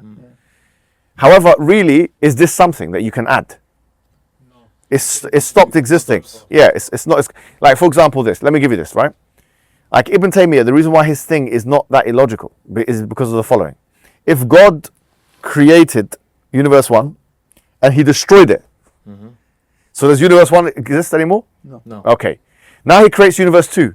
Guess what? He destroys it. Wait, hold on. So now you got universe 3 coming. He creates it, and then guess what? He destroys it again. So they're not. Okay, so you're saying they're not. They don't coexist at the same time. Good. They're not coexist. Yes. As long as we agree. Yes. There was a moment Allah created. Because even if there's no coexistence, Allah created and destroyed. Okay, because you're saying as long as those things are not in existence together, together. Okay, yeah. But as long as we have to agree that there was a point Allah started that, and okay, no problem, destroyed. No, we have scriptural reasons for believing that. We have Quranic reasons for believing that. So just to, but I'm saying infinite regress. You said that it comes into existence. Let's say universe A comes into existence and comes out. How is still that not infinite? So if Allah did, how is that still not if Allah did, for example, if Allah created universe A, and then he destroyed it, and then he created universe B, and then he destroyed it, and created universe 3, destroyed it, 3, 4, 5, 6, destroyed it. So they don't exist together. No problem. But does that so then is that kind of infinity impossible? No, as long as there was a point of no problem. No, because infinity is what? It has no beginning. That's problematic. Yeah. No, but Allah has no beginning, so He's always there creating. No, we know Allah has no beginning. Yeah. We're seeing infinity. The definition of infinity is something that has no beginning and no end. Sure. Then you cannot ascribe it to that, because you're basically saying at no moment or time it began. It always happened. That means in order for it to always happen, it's necessary. No, he's not saying that it always happened. No one's saying it. No, you have to. Ibn Taymiyyah has to say it always happened. Because if you don't say a moment, actually, if in a moment of time Allah did not start it, it's problematic. If you say to me, there was a moment Allah started it and it's post-eternal, I say, yeah, no, I understand. Post-infinity, post. Okay, so what do you mean by moment? Huh? What do you mean by moment? Okay, look, okay.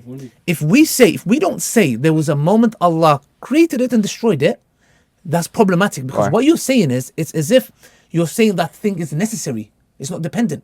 Why? Because so you're saying that, so you're saying so long as the thing is not eternal. No, pre-eternal. Yeah, the thing is not pre-eternal. Jannah. Jannah is eternal. Sure. So you're saying that so long as there's a universe that doesn't exist pre-eternally. Yes. Yeah, of course. No, but you're saying Ibn Taymiyyah doesn't say that. He says, yeah. No. He's saying look. Ibn Taymiyyah believes. Let me say this again, right? That gets this is fair enough. Because they'll come and say, the generating father's been generating the. No. It's a different thing. Let me tell you why it's different. Let me explain again, right? Ibn Taymiyyah's position is different to Ibn Rushd and Ibn Sina's position. Okay. Ibn Rushd and Ibn Sina and Tulsi and Farabi and Kindi and Aristotle. Okay, this is collection of scholars A. Okay, they believe in an eternal universe. Okay, the eternal universe is that Allah was there and that universe was always there. Does that make sense so far? They believe in that. Let's not refute it. I'm just telling you what the people believe. Okay. Okay, we can refute it later, but that's what they believe, right? Yeah. They believe Allah is there and that universe is always there. Okay. Do you understand this belief? Yeah. Okay. So they believe that the universe, Ibn Sina believes the universe explicitly is contingent and eternal. Okay? And he believes that it's possible to have a contingent eternal being. Okay? He says there's no contradiction in having eternality and contingency together. Just keep that in your mind for a second, okay? By the way, Ibn Rushd sort of disagrees with that. But we'll come to this in a second. And so do I. No problem. You can. Well, that's another great mind. But so you've got. Just wanted to add that there, guys. You've added the collection and myself, we don't agree with that. But you see, Allah. They believe Allah exists and the universe exists. Yeah. Kind of like the sun and the rays. So you have the sun and then you have the rays. In this analogy, Ibn Sina says the sun is like Allah. Okay, the rays of the sun is like the creation, and it's like the universe. Okay, so. And he actually believed something else called the active intellect. You mentioned it last week as well, which is also eternal, right? He didn't just believe that the universe was eternal. He believed in other things that were eternal as well. So he believed in an eternal thing that exists with the universe. Now, Ibn Taymiyyah didn't believe in this. Ibn Taymiyyah actually thought this was kufr. That's how bad it was. He considered this to be a deviant belief. Also, I believe that as well. Just Ibn Taymiyyah and Dawah. So look, he's saying that Ibn Taymiyyah is saying, look, what's really the difference? You know how you said, okay, that going into the future, create 1, 2, 3, 4, 5, what's the problem? He's saying the future and the past are quite similar. He's saying, look, if Allah created, I'm not saying I agree or disagree with him. I'm just saying this is what he believes. I'm just telling you what people believe here, yeah? Ibn Taymiyyah believed that you created this universe, and then before that he created something else, and Allah created something else, something else. But it was never one universe that was there with Allah the whole time. Okay.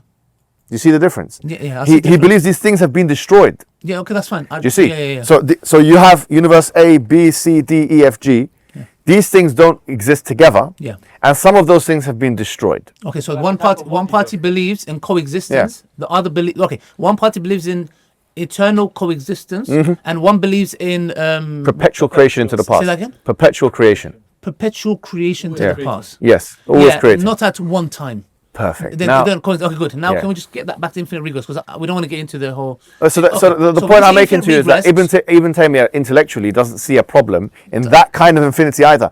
These people, the thing that everyone has consensus on, because the strongest argument you can bring is that there's consensus among all the great minds in human history. There's consensus. Aristotle will agree. Consensus of one. I'll tell you. Aristotle agrees.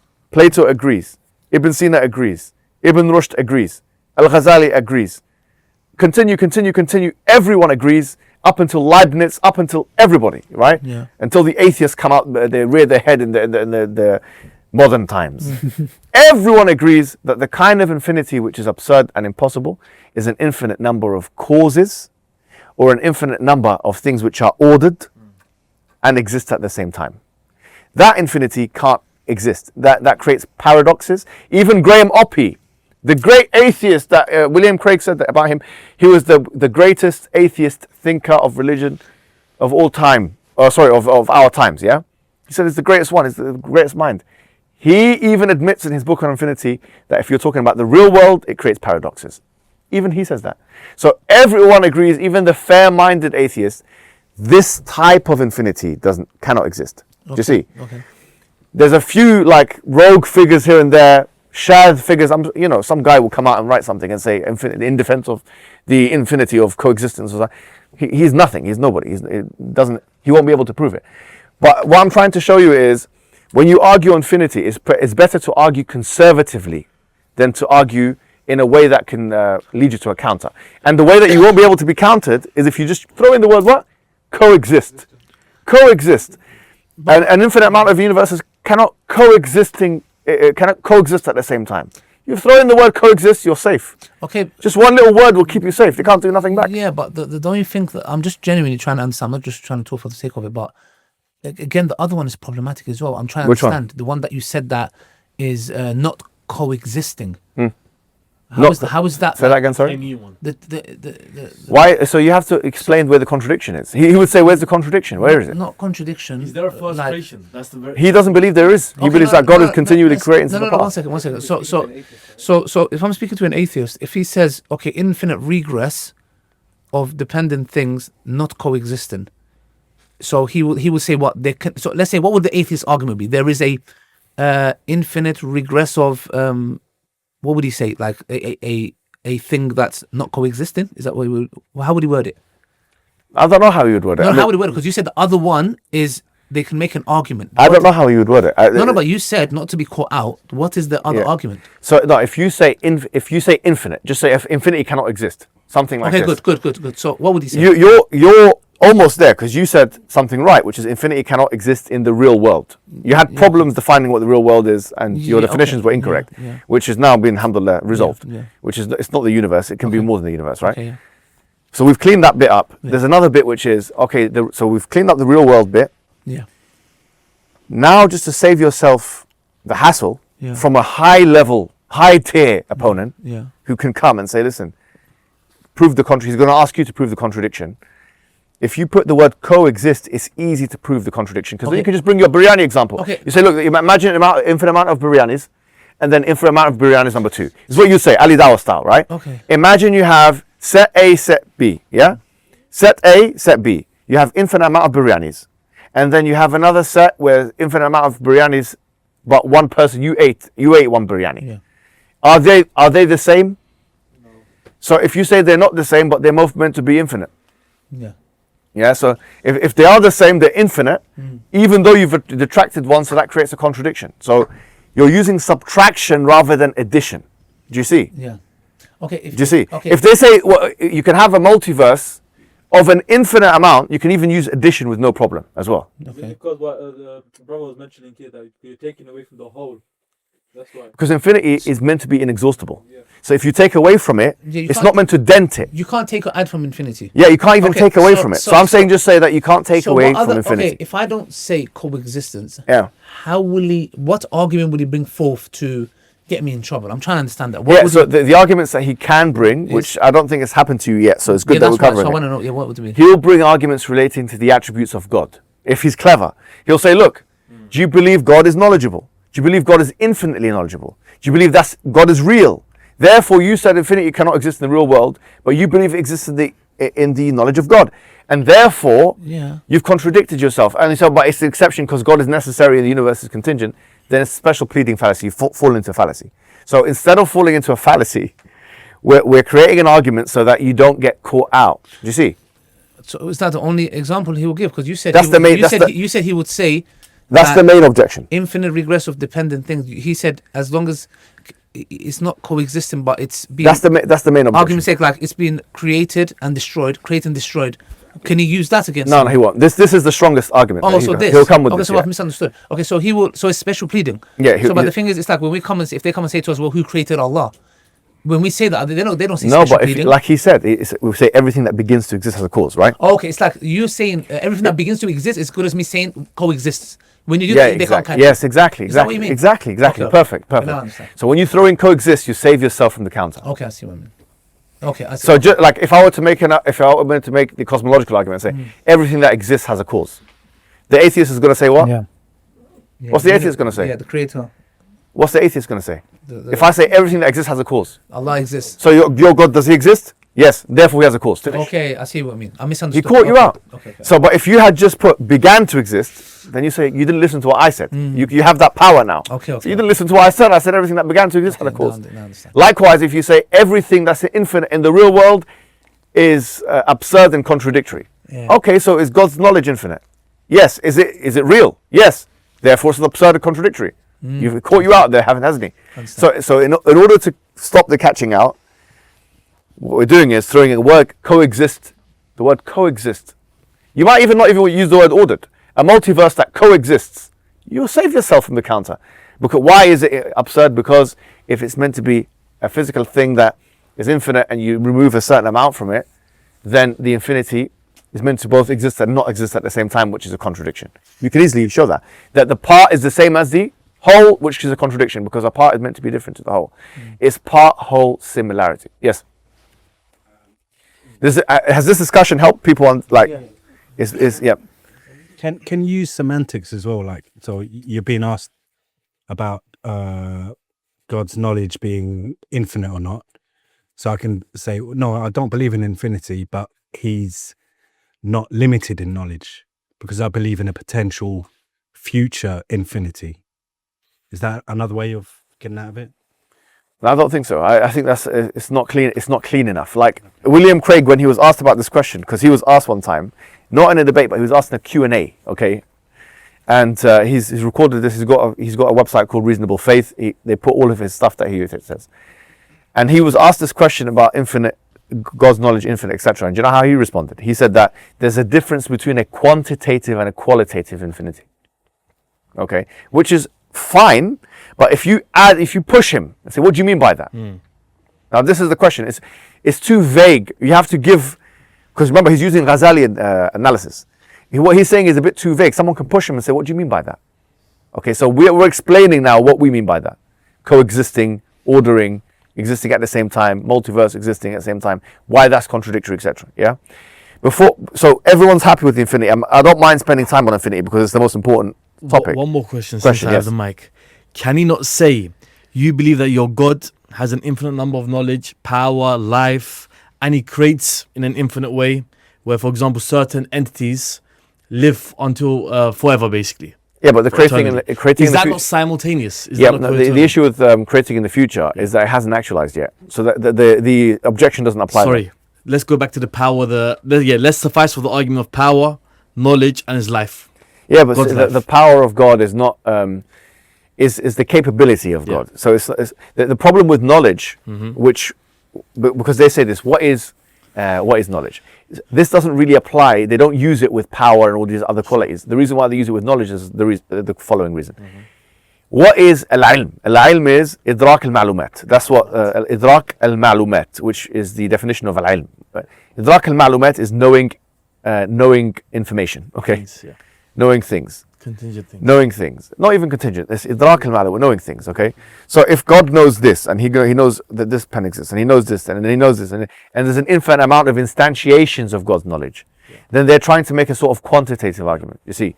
What we are saying is that the quantitative argument works in a 3D or 4D or 5D spatial dimension where absurdities of that kind exist, where infinities can't exist. But in the necessary aspect or essence of God, this doesn't apply. Do you see what I mean? What if they say God is in the past, the present, and the future at the same time, and this is a contradiction? How can he be at the past, the present, and the future at the same time? We would respond to that. If they say God is in the past, present, and future. So yeah, because that's coexisting, right? Yeah. So if they say God is in the past and the present and the future, we would say the past according to whom? We claim that. Let's say we claim that, hypothetically speaking, what do you mean? That God's knowledge. So not in the present form, but with knowledge that he knows all past, all present, all future simultaneously, meaning that he's actually the past, the present, and the future at the same time. Yeah, so what we're saying is that... Because it's outside time and space, let's say. The way that this works in a 3D, 4D, 5D spatial dimension where space-time applies, okay, is different to where space-time doesn't apply. You know that, for example, the Hilbert Hotel example, right? Sure. Why is it problematic? Because how can you have an infinite amount of hotel rooms and then you add to it? Or, once again, how you can have an infinite amount of biryani and then you remove from it? The idea of adding and removing is irrelevant to the nature of God. And the kind of infinity that we're arguing against is not that kind of infinity in the first place. Do you see what I mean? So that's how I would argue. It's not in line with what Craig is saying. He's making a difference between a qualitative and a quantitative. But I'm just going into a little bit more detail, elaborative detail as to how that works. Go on. So are we saying infinite amount of things in the real world can't coexist with each other, right? Yeah. Okay. And the thing I want to ask, so do you know the eternalists who argued that the world, did they also believe that Allah always existed, right, with the world, always? Yes. But then the issue is that, okay, did Allah actually create that then? Beautiful question. And that leads me on to exactly what we're talking about today, second bit. So we talk about infinity for a long time. Because when does it exist? Because so let's talk about this. Nothing. Right, it's an excellent question. Let me get to that, right? Thank you. So, Ibn Rushd, what was his perspective on as-sifat, or the attributes of God? What was his... He believed in divine simplicity. Now, it's interesting, though, because we went through a book of his called Manahij al-Adillah, okay, which we actually went through with Sheikh Ujairi. We went through the whole, I think, a majority of the book, right? And it looks like he is affirming the attributes of God, the Ash'ari attributes. In fact, he mentions the 7 attributes, and each chapter is talking about one of those attributes. So it looks like he's doing it. But when I did a bit of digging, I realized that he's just doing that for the layman, okay? And what he actually believes is that these things don't have a separate ontological status. Now, it's very important. I'm going to repeat what I said last week, and this is a very key aspect of Aqidah. And really, Aqidah studies, it reaches the higher level when you delve into philosophy. Okay, people would never admit this, but if you want to study Aqidah on the highest level, you have to understand Ibn Sina's works, you have to understand Ibn Rushd's works, because the thing is, Ibn Taymiyyah, he's responding to somebody. Who's he responding to? He's responding to Ibn Sina and Al-Ghazali and all of that. Al-Razi. So if you have never read those guys' works, you can never be at the level where you're talking about Aqidah on a higher level, right? It's impossible. I don't care what anyone says, all right? So let's ask this question now. The question is about the will of the attributes of God. Ibn Rushd doesn't believe that you have the essence, okay, of God, as that, and then you have what? As-sifat. You have what? The attributes of God. Are you with me? Yeah. What do Ash'aris, Atharis, and Maturidis believe about the distinction between these two things? What do they believe? The sifat are external to the that. They believe, or I should say, we believe, okay, that you have the essence of God, it has an ontological status, it exists, and you have the attributes of God. And they exist, and they have a separate ontological status. Are you with me? Yeah. And in fact, they are additional to the essence. In fact, this is the word that Al-Ghazali, زائد عن على الذات. زائد, it is additional. Okay, everyone, Ibn Taymiyyah, Al-Ghazali, essentially says that. They're two separate things. They're linked. They're fully linked. But we can speak about the essence of God in a conceptually different way to when we speak about the attributes of God. The Mu'tazilis believe that all the sifat of God are inside of the that. In fact, what we're talking about when we're talking about that is we are talking about a sifat. And we are talking about the sifat, we are talking about that. So we have a bi-relationship between the two. It goes both ways, okay? What's the problem with the Mu'tazili approach? It's the same problem with the Trinity. If you say the Father is God, and the Son is God, and the Holy Spirit is God, through the law of identity, it follows the Father is what? The Son. The Son. If you say God is His power, and you say God is His knowledge, and you say God is His wisdom, then it follows that God's knowledge is His power. There's no difference between God's power and God's knowledge. That's why it is important to distinguish between the different attributes of God, because then it will be coherent to us when we're talking about God's knowledge, how it's differentiated from God's power. The Mu'tazilis don't have an actual way of differentiating between these two things. Do you understand? Now the Falasifa are even more severe with this.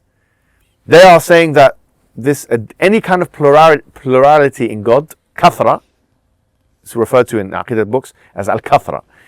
Any kind of plurality in God disqualifies God because of the tarkib argument of composition. Anything made of parts is contingent. The universe, for example, is made of parts, therefore the universe is contingent. They say, look, you're talking about God is made of parts.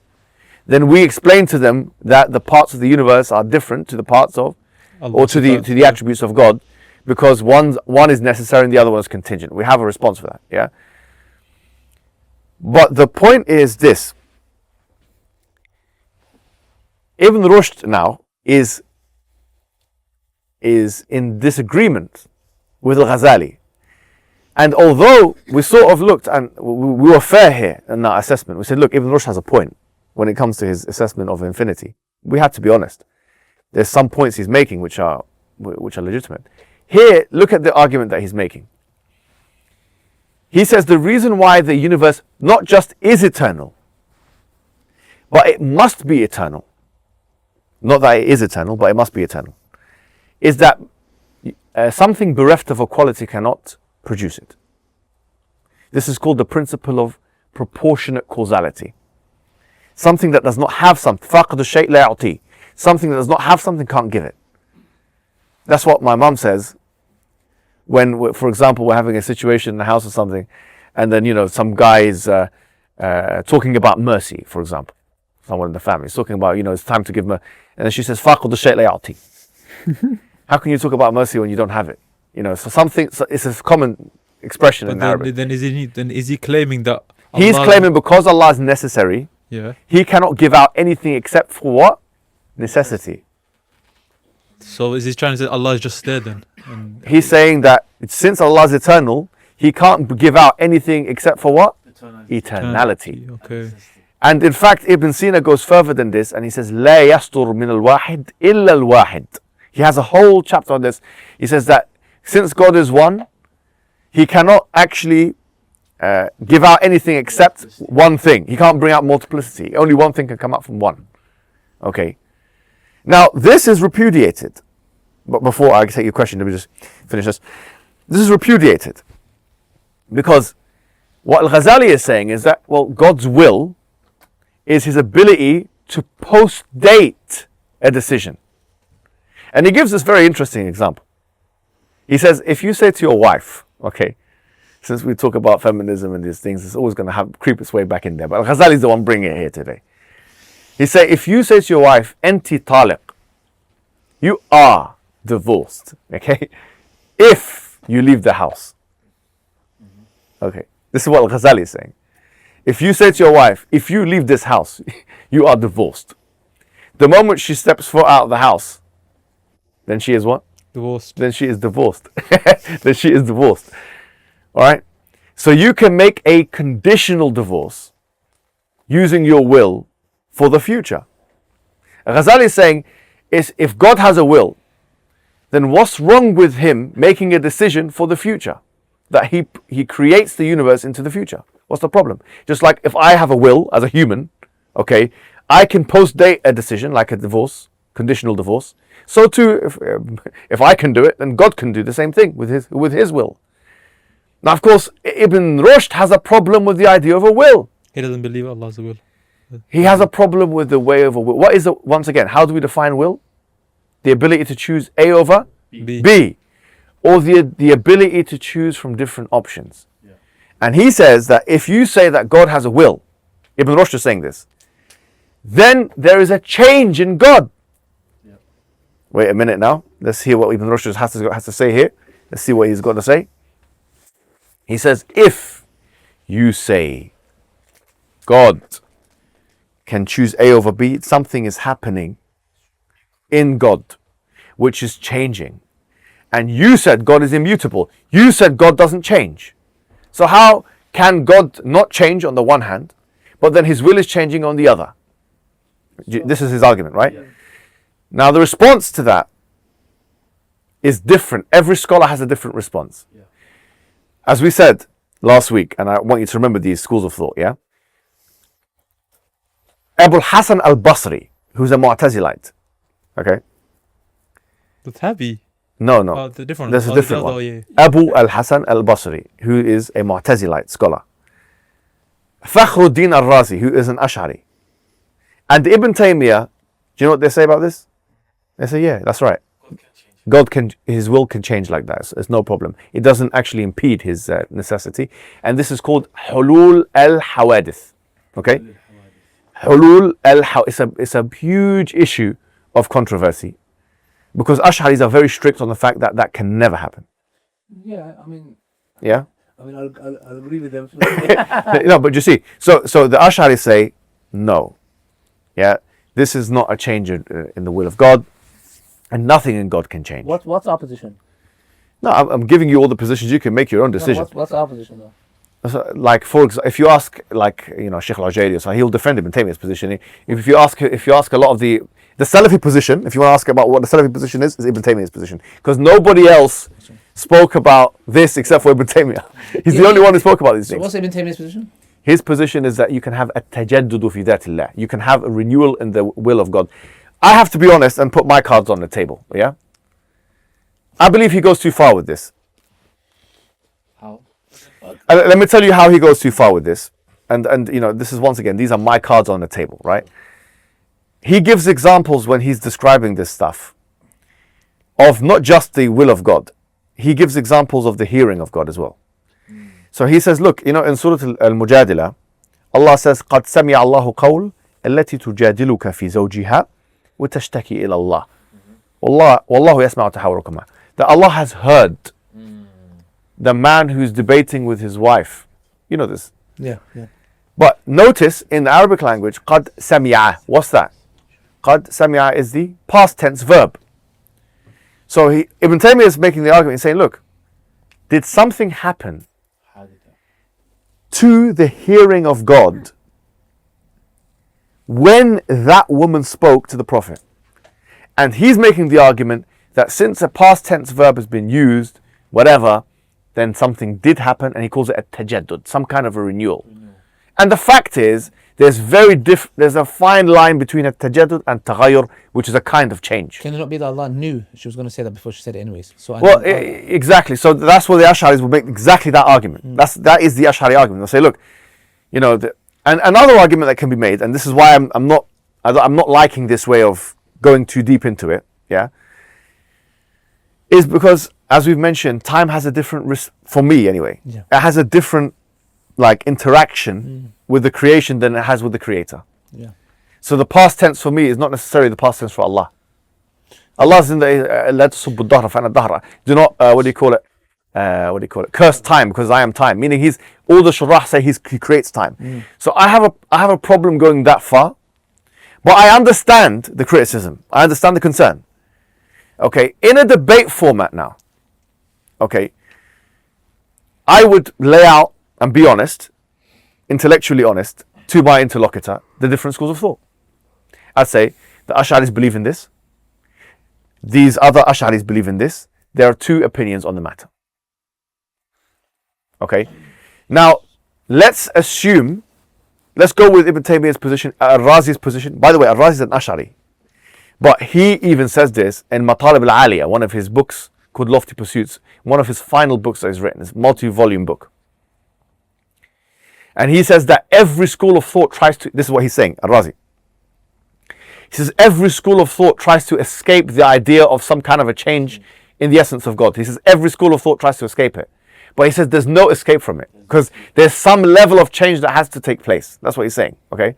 Now you can go into extents, but Al-Razi as an Ash'ari is admitting that that's significant. That is significant. Now why is this important for our discussion? I have my own way of answering this question. Okay, this is my contribution, my intellectual contribution to this discourse. Yeah. Okay, I mean, I've looked at different. I have my own. I sat down and I thought about it, and I have my own way of dealing with it. Okay, and I'm happy for it to be critiqued, because right now I'm just telling you what everyone believes, but I tell you what, I have a logical solution, right? And I'm not sure if I mentioned this to you before, right? But imagine you have a spinning wheel. It's a wheel that's spinning. Okay? Is it changing? Yes. From one perspective, it's changing because it keeps spinning. But from another perspective, it's not changing because it's doing the same thing over and over again, right? So there's a continuity from one aspect and there is a change from another. My analogy is that God's will is quite similar. God is always willing. So the similitude of God's will is like the similitude of the spinning wheel. That since God is always willing, there's no actual change in the attribute of God, in the essential attribute of God. That God continues to do it. You see, even though the nature of that attribute is to change. But change is defined differently when something is continuous. Because the real change, an absolute change, in the case of the spinning wheel, is if the wheel stopped altogether. So if God stopped willing, after willing, that would mean that he changed. So that's just my way of dealing with it, right? I'm trying to create a balance here between the different madhabs, because I don't like saying this. Let me tell you the honest truth. If I was in a debate, right, this is what I would say. If someone talked about the changing God, yeah, this is a very complicated issue, and if they know what we're talking about now, they can jam you. Once again, we want you to stop being jammed. We don't want them to counter you. We don't want them to harm you. We don't want them to beat you, and we don't want them to bring something to the table that you didn't know. That's why we're having these sessions. We're bringing the high tier shubuhat, the worst shubuhat possible that you can, philosophical ones that you can bring. Okay. The way I would phrase the initial articulation is as follows. Drawing upon all these thinkers, etc. I would say, because in Aqidah, they differentiate between three different types of sifat. Who knows what they are? There's three different types of attributes of God. What are they? Essential attributes. Active attributes of action. Action attributes. Yeah. And there's a third one as well. Third one was, I don't remember. The will. Yeah. Okay. So the will is actually an auxiliary type of attribute. So the Aqidah specialists, they say there are three types of attributes of God. Are you with me? There are the essential attributes of God. As-sifatu al-dhatiyya. Okay? The essential attributes. That, for example, includes his haya, the fact that Allah is alive, as one example. Essentially, he's one. Essentially, he's alive. Yeah? That's an essential attribute of God. Now, is there a difference of opinion among the scholars as to what constitutes the essential attributes? Yes. There's a difference of opinion among the Ash'aris and the Atharis and the Mu'tazilis and the Maturidis. Okay, there is. And the Atharis have the broadest definition, and the Mu'tazilis have the narrowest definition, as we've mentioned, right? So you've got as-sifatu al-dhatiyatu, yeah? You have the essential attributes of God. Then you have the active attributes, or the verbal action attributes, that Allah does things. So Allah, he creates, for example. Allah, he speaks, for example. Allah, what other attributes of that? What does he do? Creates. We said that already. What's something else? No, that's essential. That's essential.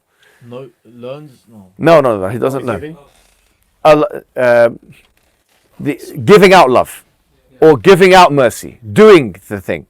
Because there's a difference between Allah being merciful and giving mercy. Okay? There's a difference between Allah being forgiving and giving forgiveness. So the idea of giving forgiveness is min sifatillahi al-khabariyya or al-ikhtiyariyya or al-fi'liyya, which is the active or verbal attributes of God. In the middle, you have the auxiliary, which is the will. And the will directs the active attributes. So everyone believes Allah does things. Okay, everyone who believes in the sifat and does affirmation of the primary sifat would agree Allah speaks, for example, in some way. Allah gives forgiveness in some way. So there is some kind of an action going on. So if we say, okay, well, there's no change in God whatsoever, the atheist comes back, he says, okay, well, do you not believe that God forgives? So can God forgive you? Ali Dawa, he says, yes. So before and after, is there a change in you? Is there a change in that? There is a kind of change. So you wouldn't want to say that the action-based attributes are the easiest ones for them to catch you on. Yeah. So let me just say this and then I'll get it before I forget this. The way I would articulate it essentially in the beginning about changing God, etc., is, I would say, the following, right? And this, once again, keeps me clean and it keeps me safe in the debate, which is to say, we do not believe that God's essential attributes can change. Exactly. Okay. Now, is the will an essential attribute? Yes, but I've got my own defense of that, as I mentioned. Okay, Yeah. good. This is where my contention. Yeah. Well, not contention, just to understand better. Yeah, because we talk about essential attribute.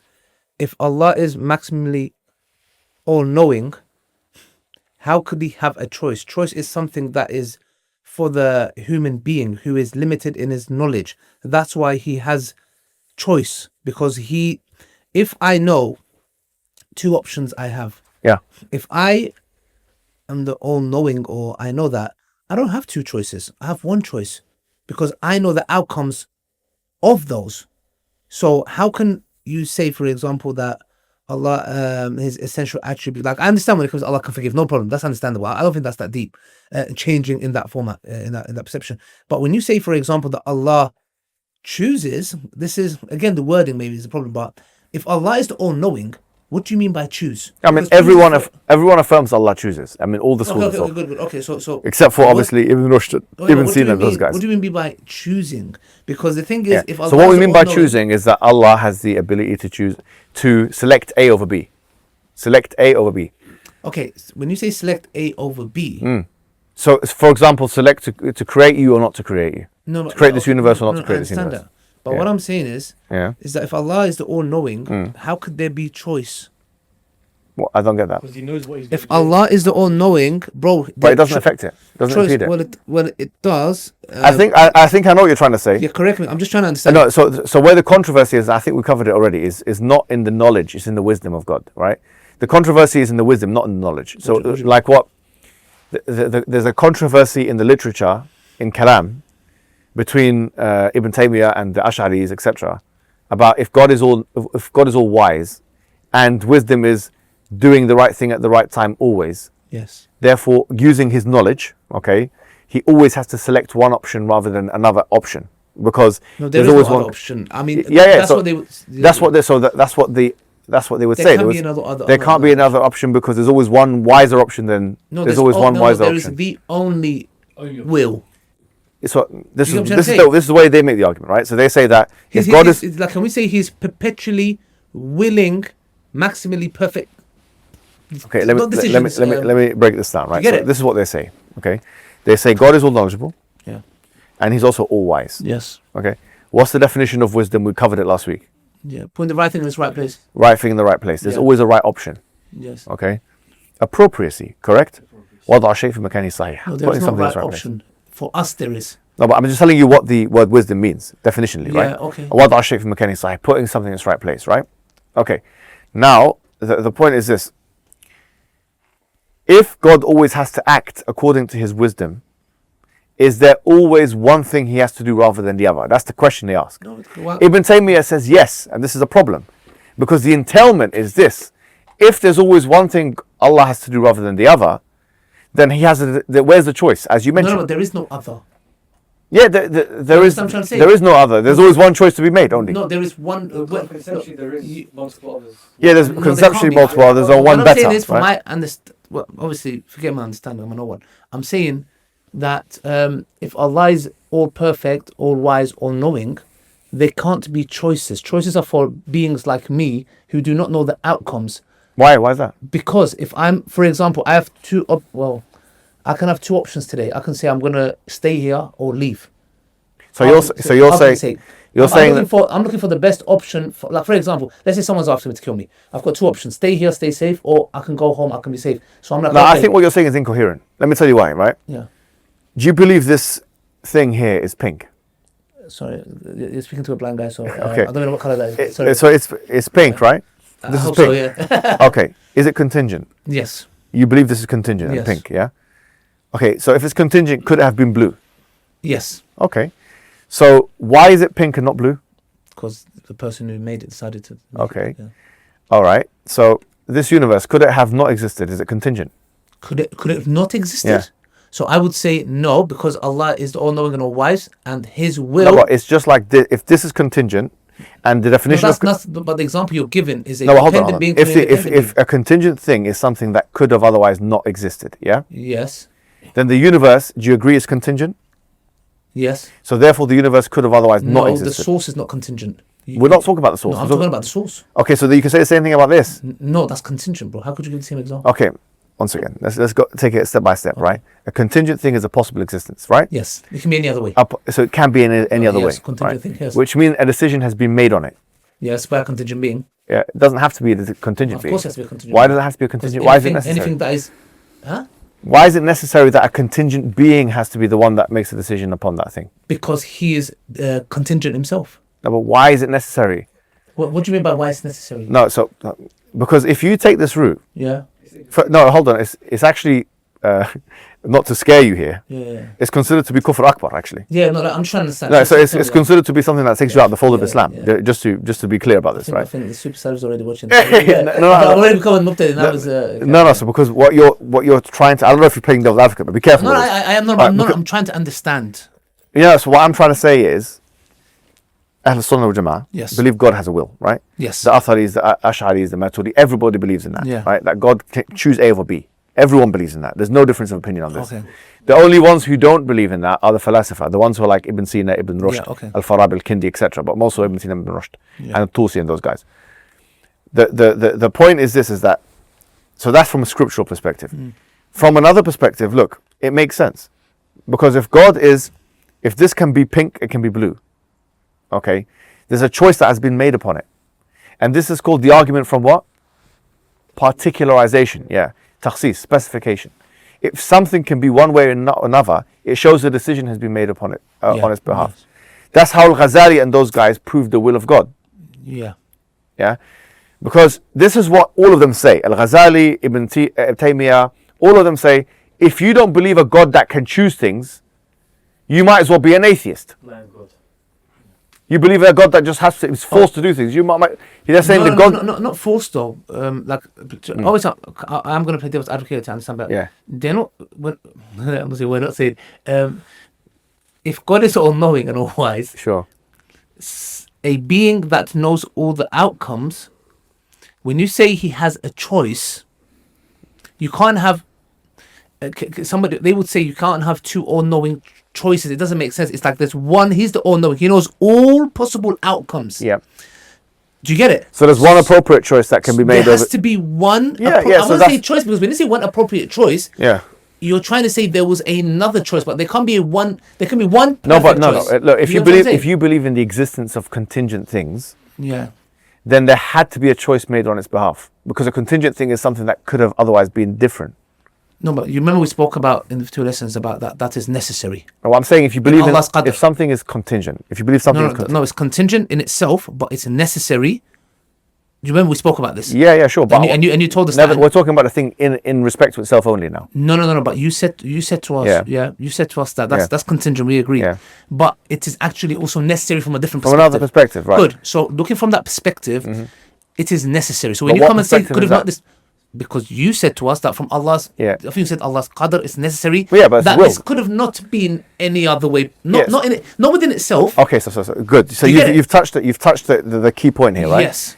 The philosophers say this, the Ibn Sina, Ibn Rushd and those guys, they say the reason why the universe is necessary from one perspective and contingent from Good, another. Perfect. Ibn Rushd doesn't agree with all this, by the way. Okay. But put him to the side for now. Yes. Ibn Sina believes in that. He says because it's like the sun and the rays. Yeah, we've said that already. Okay. The sun and the rays.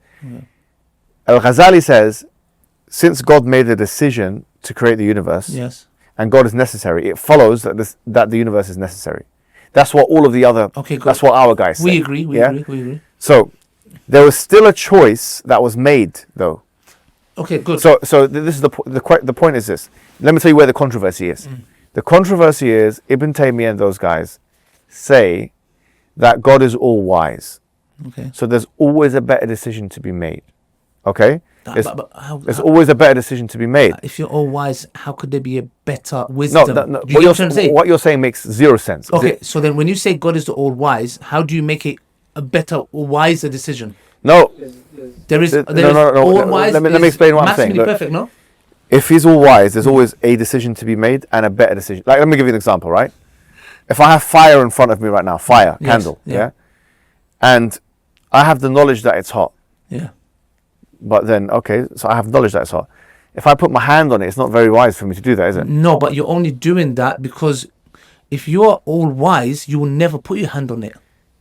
Okay, no, Do you get it? No, hold on. So if you say Allah is That- the all wise, you that's can't what say I'm this- trying to say. One second, if you say Allah is the all wise, you can't say Allah had the Could wise, Allah- wise- could Allah one do second, it? One second, Allah had the wise option and had a wiser option. You can't say that. No, I understand that. So that's what I'm saying. so there that has to be one. the question at wise hand is, option. can Yeah. Allah do it? Is it Do- logically do, impossible? do what? So can Allah, for example, not create the universe if he wanted to? Okay, good.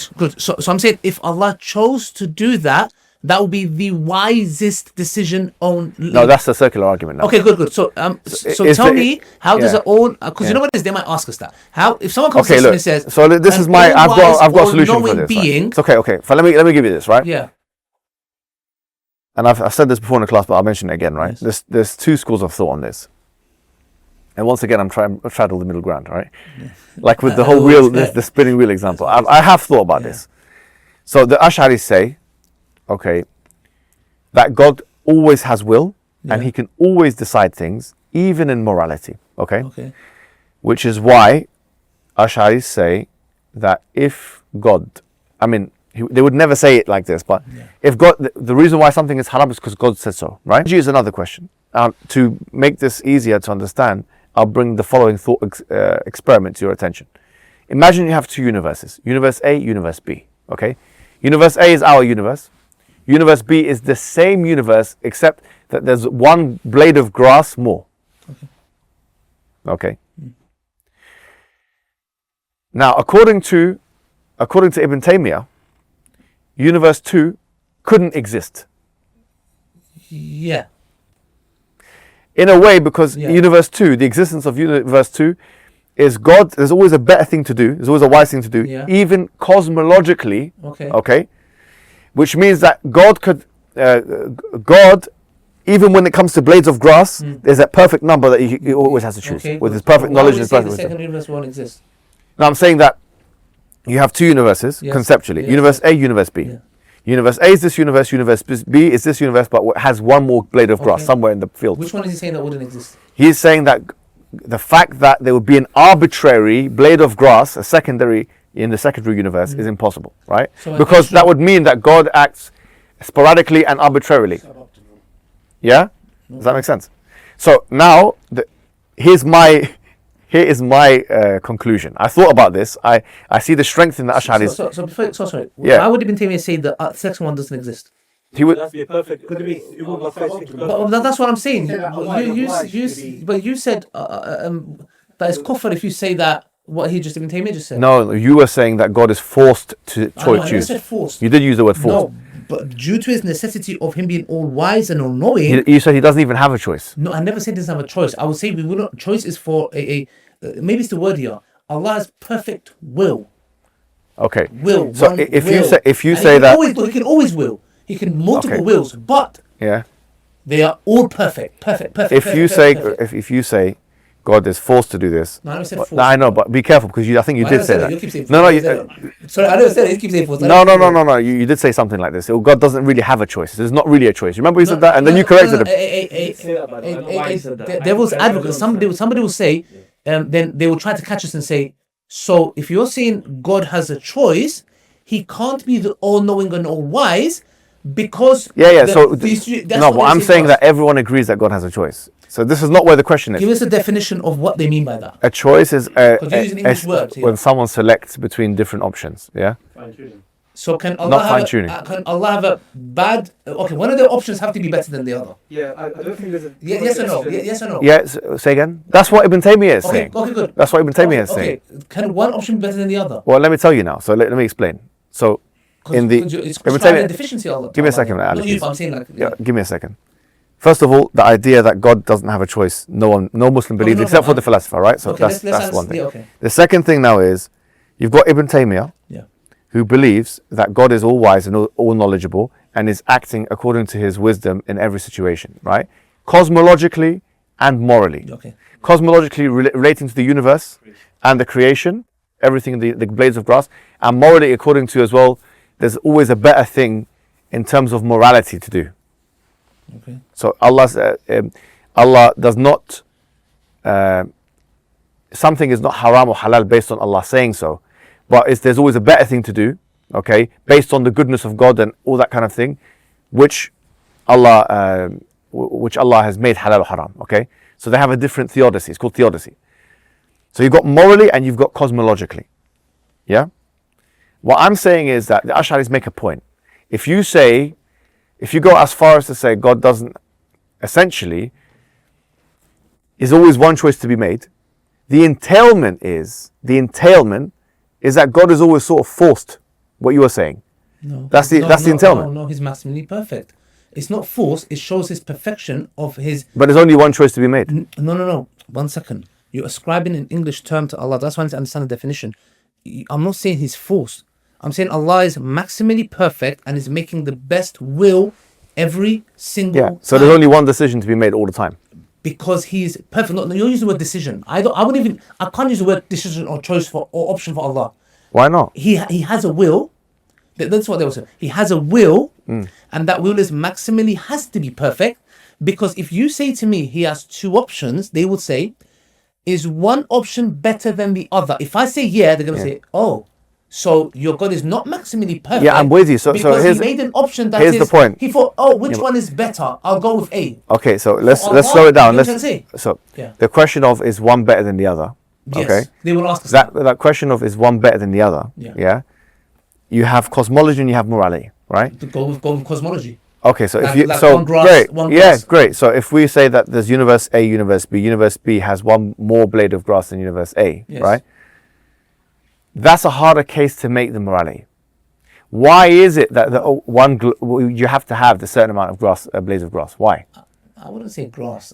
Can God not decide, okay, if he wanted to create a universe with pink grass rather than green grass? Is that logically possible or not? No, it's necessary in Allah's hikmah, like we spoke about, that if the grass is green, the grass is green. Do you get it? So God's forced to make that decision. No, but why you keep saying forced, bro? No, I'm asking you. Is he forced? I'm not using the word forced. And if I did, I'm taking it back. I never use it. Okay, so is God compelled to use that? No, I'm saying based on who he is. You know, we say to Christians, based on his attributes, he cannot be a man. So it's the same thing. Based on his attributes. You see, the issue that Ash'ari would put up, he would say to you that kind of removes from the decision-making capability of God. Okay, so the decision. So there's no decision. He's now disabled. No. Yeah, what do you call it? They would argue that for example, I can choose to put this up and down, but God can't choose to choose. Make pink grass in the universe. But I'm a human being. There's certain things I do that Allah cannot do. I can't come and say I can do A. It seems like I can harm myself. Can Allah harm himself? If you can't, then okay. No, but that's okay. So that's more about impossibility. So yeah, Ibn Taymiyyah would say that it's a form of impossibility for God to act arbitrarily. The Ash'aris would say. What do you mean? Say that again. 1 second. So you know you have muhalun li dhatihi, muhalun li ghayrihi. Good. So he can't be random. No. Yeah. Okay, good. No problem. So we agree. Say again, sorry. Okay, good. He can't be random. Look, what can't be random? Allah cannot be random. His actions, his decisions. It's not random. It's always based on hikmah and purpose and wisdom. That's according to Ibn Taymiyyah. Yes, that's what I'm saying. No, I'm saying so Ibn Taymiyyah is saying that there's always a better option. Yeah, I'm saying that. Does he say there's a 1 second? When you say there's a better option, he says there's an option, and there's always a better option. Well, okay, 1 second. Yeah. When you say there's a better option, that means there was an option that was not better. That's correct. Yeah. I'm saying ascribing that to Allah, it's. Yeah, but no one says what you're saying. Okay. No one's making no one in the literature has made your I argument. don't think there's any issue with ascribing that to Allah, because we're not saying that Allah chose Allah having multiple options isn't an issue, because Allah is always going to choose the best option. But these other options, they're not a reality, but they're just in conceptuality. How many best options can there be? There can be multiple. Like for example, multiple best options. Yeah. So Sorry. There could be multiple options. Is what I'm saying. A hypothetical feeling. Yeah, like hypothetically, but Allah's always going to choose the best reality. No, not why hypothetically. Okay, let me ask you this: is there any difference of opinion among Muslims? Wait, let me ask you this. Let me ask you this. Is there? I haven't even finished what I was going to say. No. You said about Allah. No, I haven't finished. I haven't finished the question yet. Let me ask you this: is there any difference of opinion among the Muslims, okay, or among anybody that believes that God is all knowledgeable, that God has knowledge of what was, what is, and what could be. Yeah. Is there no difference of opinion, right? So what could be is multiple different things that were not the case, but they are possible, right? Okay, yeah. They're hypothetical realities. They're not real realities, correct? Okay. So if God has the knowledge of things that could be, that means he made decisions on their behalf. Even though they could exist, they don't exist because God hasn't put them into existence. Good. Right. So there was a decision that God made, and the decision was A over B. And whatever that A is decision to put Ali down in the universe or not to put him in the universe. That was a decision. And it was, subhanAllah, no one knows the wisdom of that one.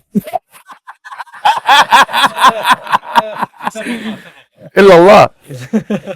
So you see what I'm trying to say here? So you're getting this controversy confused. Ibn Taymiyyah's position is that there's always a better option. Not that there isn't an option. There's not. God couldn't choose. There's always a better option. Okay. What I'm saying is, if you say that God has always got to choose the better thing, and you're saying that applies also to cosmology and blades of grass, then it will sort of debilitate his will. That means that there's always something that has to be done other than the other thing. Always choose the best. I know, but what I'm saying is that the idea of the best, is it even applicable to blades of grass? If you have 1,000 blades of grass and 1,001, so that's what Ibn Taymiyyah and those guys have to prove. What Allah created right now is the best. Yeah, I understand, but there are. Say again. No, but there you go. But that's different. But that's another creation which is the best in that its category. No, what I'm saying is, you get it. This is Earth best in the. I get what you're saying, Ali, and it's not a bad idea. No, that's what they will say to us. No, what I'm saying to you is that the idea of the best, okay, it may be applicable in some fields and not applicable in others. That's what needs to be investigated. That's what Ibn Taymiyyah's position is lacking a justification for if the best is actually applicable in the case of blades of grass in the universe. If it's applicable in that strict sense. Yeah, well, no, of course, it has to. If Allah is the all-knowing. But we've spoken about that. There's one more thing I want to mention, though. Ibn Rushd, he believes that the universe not just is eternal. He believes that it has to be eternal, right? So this is what one of the scholars, his name is Oliver Leaman, he says, the argument is that if something eternal could exist without the world existing, then the existence of the world is merely a possibility, something waiting to be brought to actuality. When this event eventually does occur, i.e. the world is brought to existence, then some change must have occurred to bring this about. So he's basically saying that some change must have occurred. If no change did occur, then no world would result. If a change does occur, the question arises as to why it occurs now and not before, a question which leads infinite regress, since it cannot be asked of every putative time at which the world came into being. This argument form is taken to support the view that the world must have been in existence eternally. He makes the argument, it's kind of like a modal argument, that if something is possible, it must happen. If the universe possibly can be created, then it had to be created, and it had to be created eternally. But the question is, what evidence does he have for this postulation? So I've always had a problem with him saying that. He's saying that he's not making a conservative case for the eternality of the universe. He is making a strong case for the eternality. He says the universe had to be eternal because since it was possible, okay, so this is his argument. Since it's possible, then it had to be, and since it's possibly eternal, it had to be eternal for good, which means everything that is possible had to actualize. But if you take this idea, everything that is possible has to actualize to its logical extreme, then you would say that, okay, is it possible that Abu Jahl is a prophet? It's logically possible. It is, of course, it's logically. Remember, in Kalam, they have two things, right? They have muhalun li nafsihi and muhalun li ghayrihi, right? You have something which is impossible due to itself, like a squared circle, and something that's impossible due to another. So I'll give you an example of something that's impossible due to another, that Allah cannot do injustice. Is it impossible for Allah to do injustice? It's impossible because of the second category, because it contradicts one of his attributes. It's not impossible because there is something that God, for example, couldn't do relating to the variables that are required for injustice to take place. Do you see what I mean? Like, the same thing applies with this controversy about lying, which I don't want to go into for now because there's a huge controversy about this. Like, can Allah lie? But the same discussion can be made. You know, you know, muhalun li nafsihi versus muhalun li ghayrihi. That something impossible due to itself, lying and this and that and injustice, is muhalun li ghayrihi, it's impossible due to another. Are you with me? So if that's the case, then the question is, if you're saying that something is possible, it had to be, what's the evidence that it had to be? What's the evidence that Ibn Rushd is saying that since the universe is possible, it had to be? Even this Oliver Lehman, this secondary source material, he's saying that he's smoking a pipe whilst writing this, and he's saying that just because it's possible that I can smoke this pipe forever, it doesn't mean I'm going to do it. Or, in my example, right, it's just because it's possible for Abu Jahl to be selected as a prophet, it doesn't mean that that's going to happen. Just because it's possible for Ali Dawa, you know, to come off his phone and focus without having to be engaged in a debate or some kind of discussion, it doesn't mean that's going to happen either, is it? Now, what I mean is that not everything that is possible has to happen. Now, Ibn Rushd takes this view because he has a particular interpretation of Aristotle. And he's dogmatic to that interpretation, as we said, following through from Alexander of Aphrodisias, who is one of the main interpreters of Aristotle. So Ibn Rushd is a little, what I have to be honest, I don't like about him. Okay, there's many things I like about him, but one of the things I don't like about him is that for a free thinker, he seems to be particularly glued to Aristotle. He's following the madhab of Aristotle a bit too much here for me. Like, why does it have to be that close to Aristotle? Why do you have to follow exactly, like Ibn Sina, to be fair to him, he diverges from Aristotle. Like, you know, this idea of, we spoke about it, something that is necessary due to itself and necessary due to another. Wajibun li nafsihi, wajibun li ghayri. Something that is necessary due to itself, like this is necessary because of another, but it's contingent because of itself. Yeah. Ibn Sina believes in that. Aristotle doesn't say that, and Ibn Rushd attacks Ibn Sina because he says that. So much so, there's a guy called Herbert Davidson, who, by the way, wrote probably the best book on Kalam. He's a Jew, actually. And he wrote a book, it's about Muslim and Jewish philosophy. He died recently, maybe in his 90s. It's called Proofs of Eternity, the name of the book. It's probably the best one I've read. I've actually read that book multiple times. It's one of the only books I've actually read multiple times, because like some of the chapters you need to read so many, like the chapter on Ibn Rushd I read maybe 3 or 4 times, just to understand what the guy is trying to say, because he had the best knowledge in the English speaking world of this stuff. I was surprised of his knowledge. He must have had good access to the language. But he basically says that he accuses Ibn Rushd of not understanding Ibn Sina. He says that this taqsim, this taxonomy of something which is necessary due to another, something is necessary due to itself, is not the main definitions that Ibn Sina uses for contingency, etc. And he even goes, I think I remember him saying, as far as to say, that's because the manuscripts they had in Spain at the time were not full manuscripts of Ibn Sina's works. So he didn't get the full gist Abridged. of what Ibn Sina was saying, so he was strawmanning him on certain areas. Herbert Davidson argues. Okay. But Ibn Sina, he follows Aristotle, don't get it twisted, but he diverges from him, and he has more of a free mind than Ibn Rushd. Ibn Rushd is not going anywhere. He's sticking with, if Aristotle's done tarjih, he's a bit like Ibn Qayyim with Ibn Taymiyyah. If Ibn Taymiyyah said it, he has to go with it.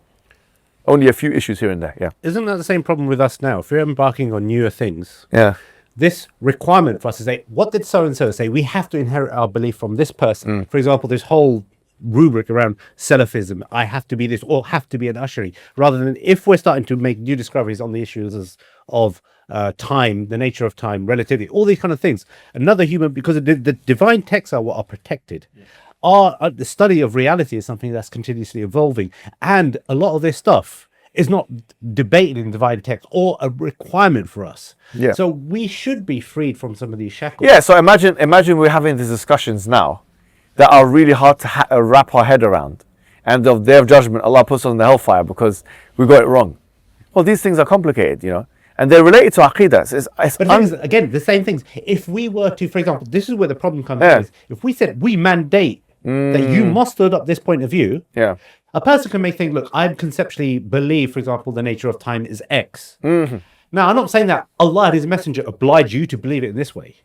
It's more of a thought exercise. But the problem is sometimes just the fact that just this more discussion, the fact that people became taqleed to Ibn Rushd became taqleed effectively to a snapshot of Ibn Sina.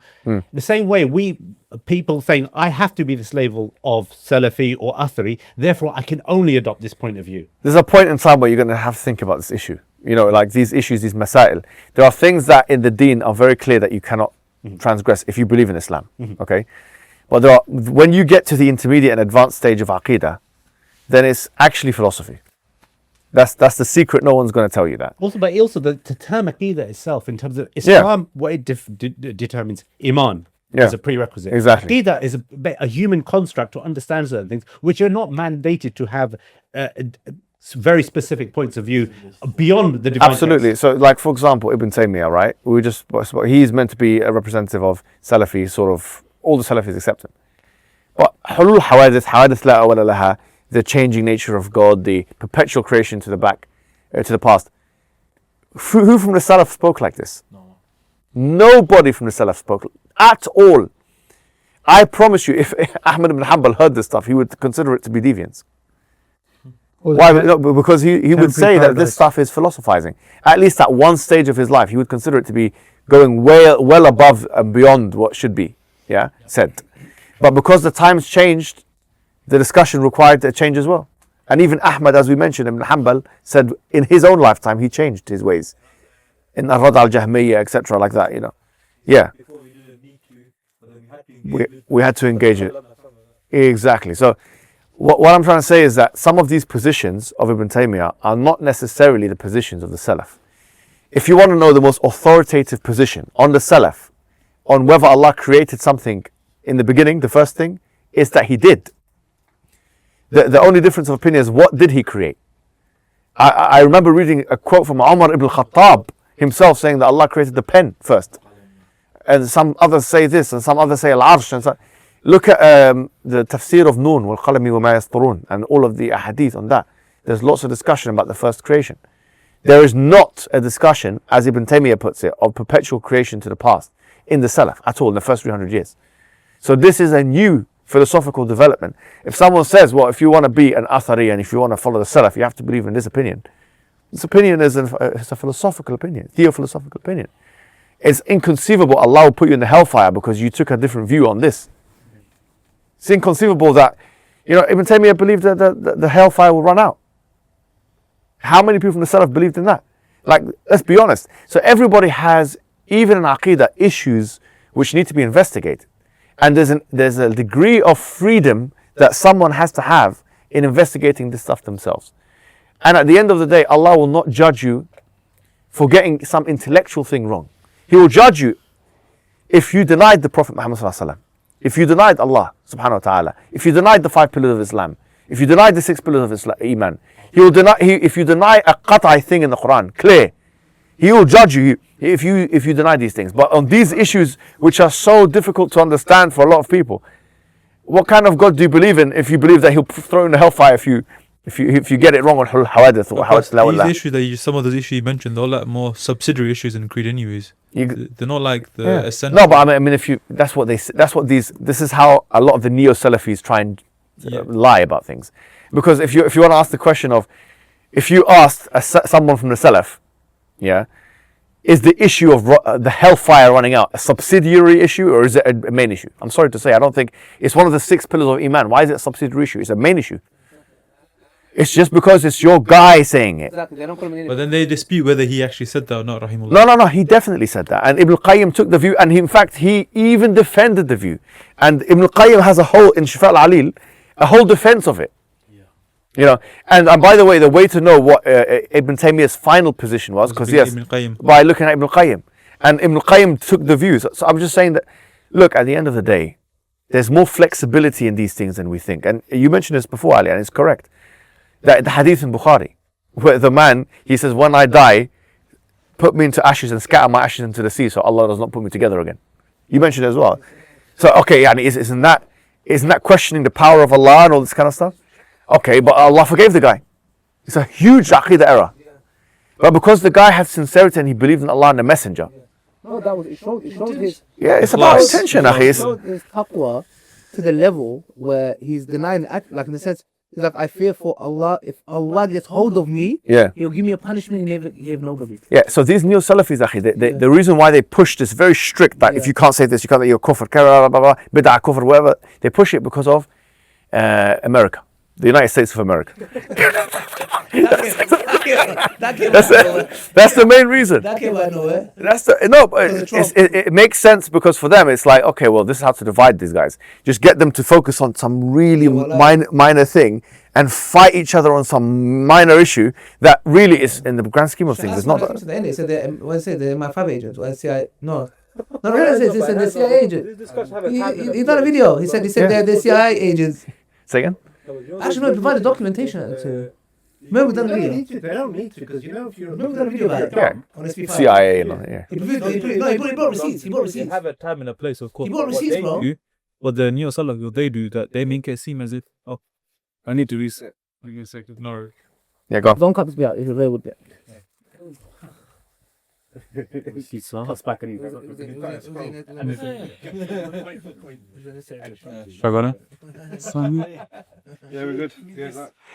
was saying, Akhi, these issues in regards to creed, right? They have a time and a place, right? But what the Neo Salafis, what they do, and the Madkhalites and the Halabites, and those similar to their ilk, right? What they do is they make it seem as if these matters of creed, especially in regards to Bab Asma Sifat, they make it seem as if that the reason why the Ummah is declining is because we're not united on the Asma wa Sifat.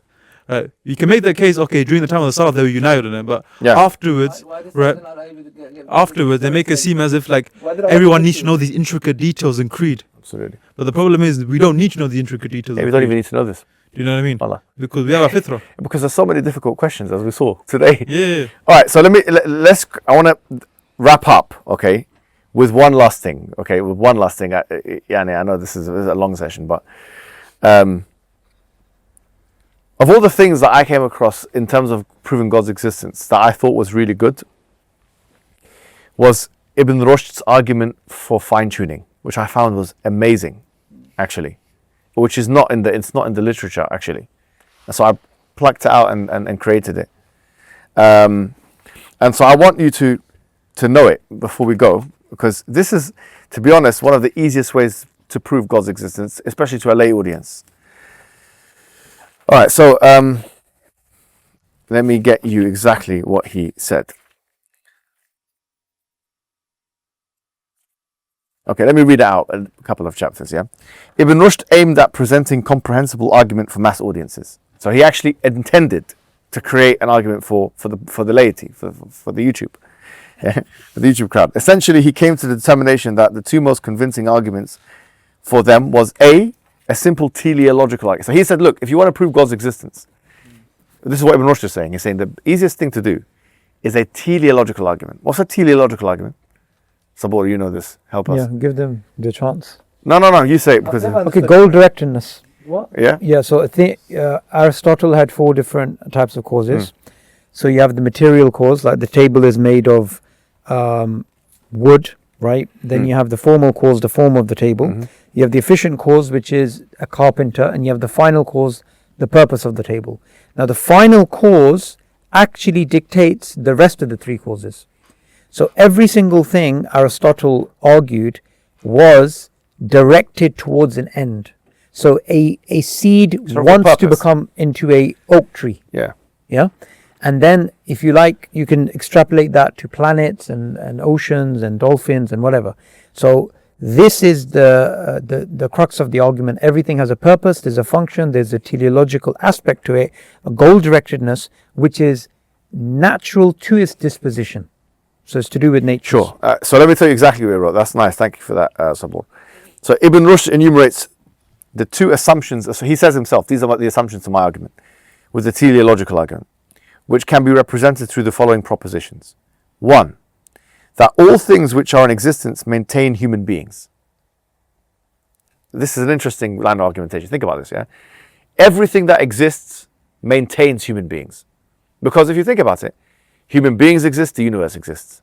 So everything in existence, therefore, it has the effect, okay, of maintaining human beings. Number one. Do you mean, it's very interesting, because do you mean like the creation, the other creatures are actually serving human beings? We're not saying serving here, we're just saying maintains human beings. What do you mean by maintain?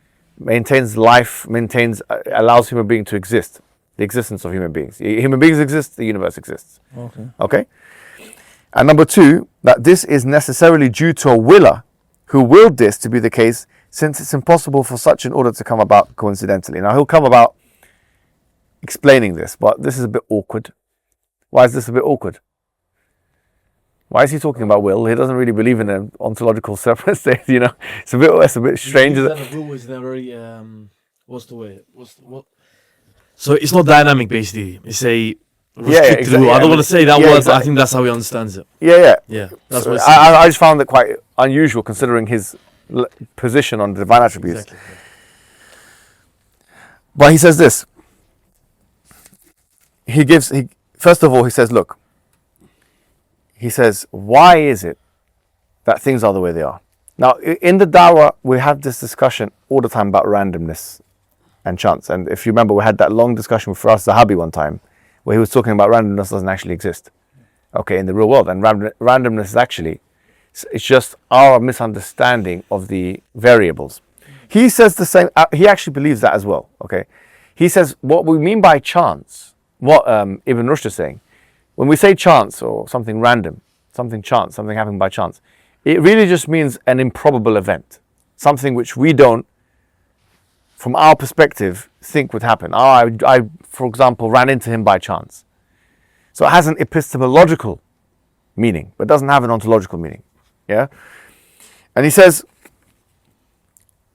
a chance event is thus a rare event. Okay? This is what he says. This is what Ibn Rushd believes. So the idea of chance, therefore, doesn't factor into why the universe is the way it is. The universe is the way it is, and it maintains human beings. It can't be due to chance, because chance doesn't actually exist for Ibn Rushd in the real world, in a proper sense, yeah? In an actual sense. There's no active force of chance, yeah? Now, I could go into what Western philosophers talk about, David Lewis and his idea of chance and all this kind of stuff, but I'm not going to do that because we don't have time to do that. However, essentially the argument for the new argument for God's existence can be said to be the following, right? He says, look, you look around the universe, you have order, you have structure, and you have the maintenance of the human being happening, okay?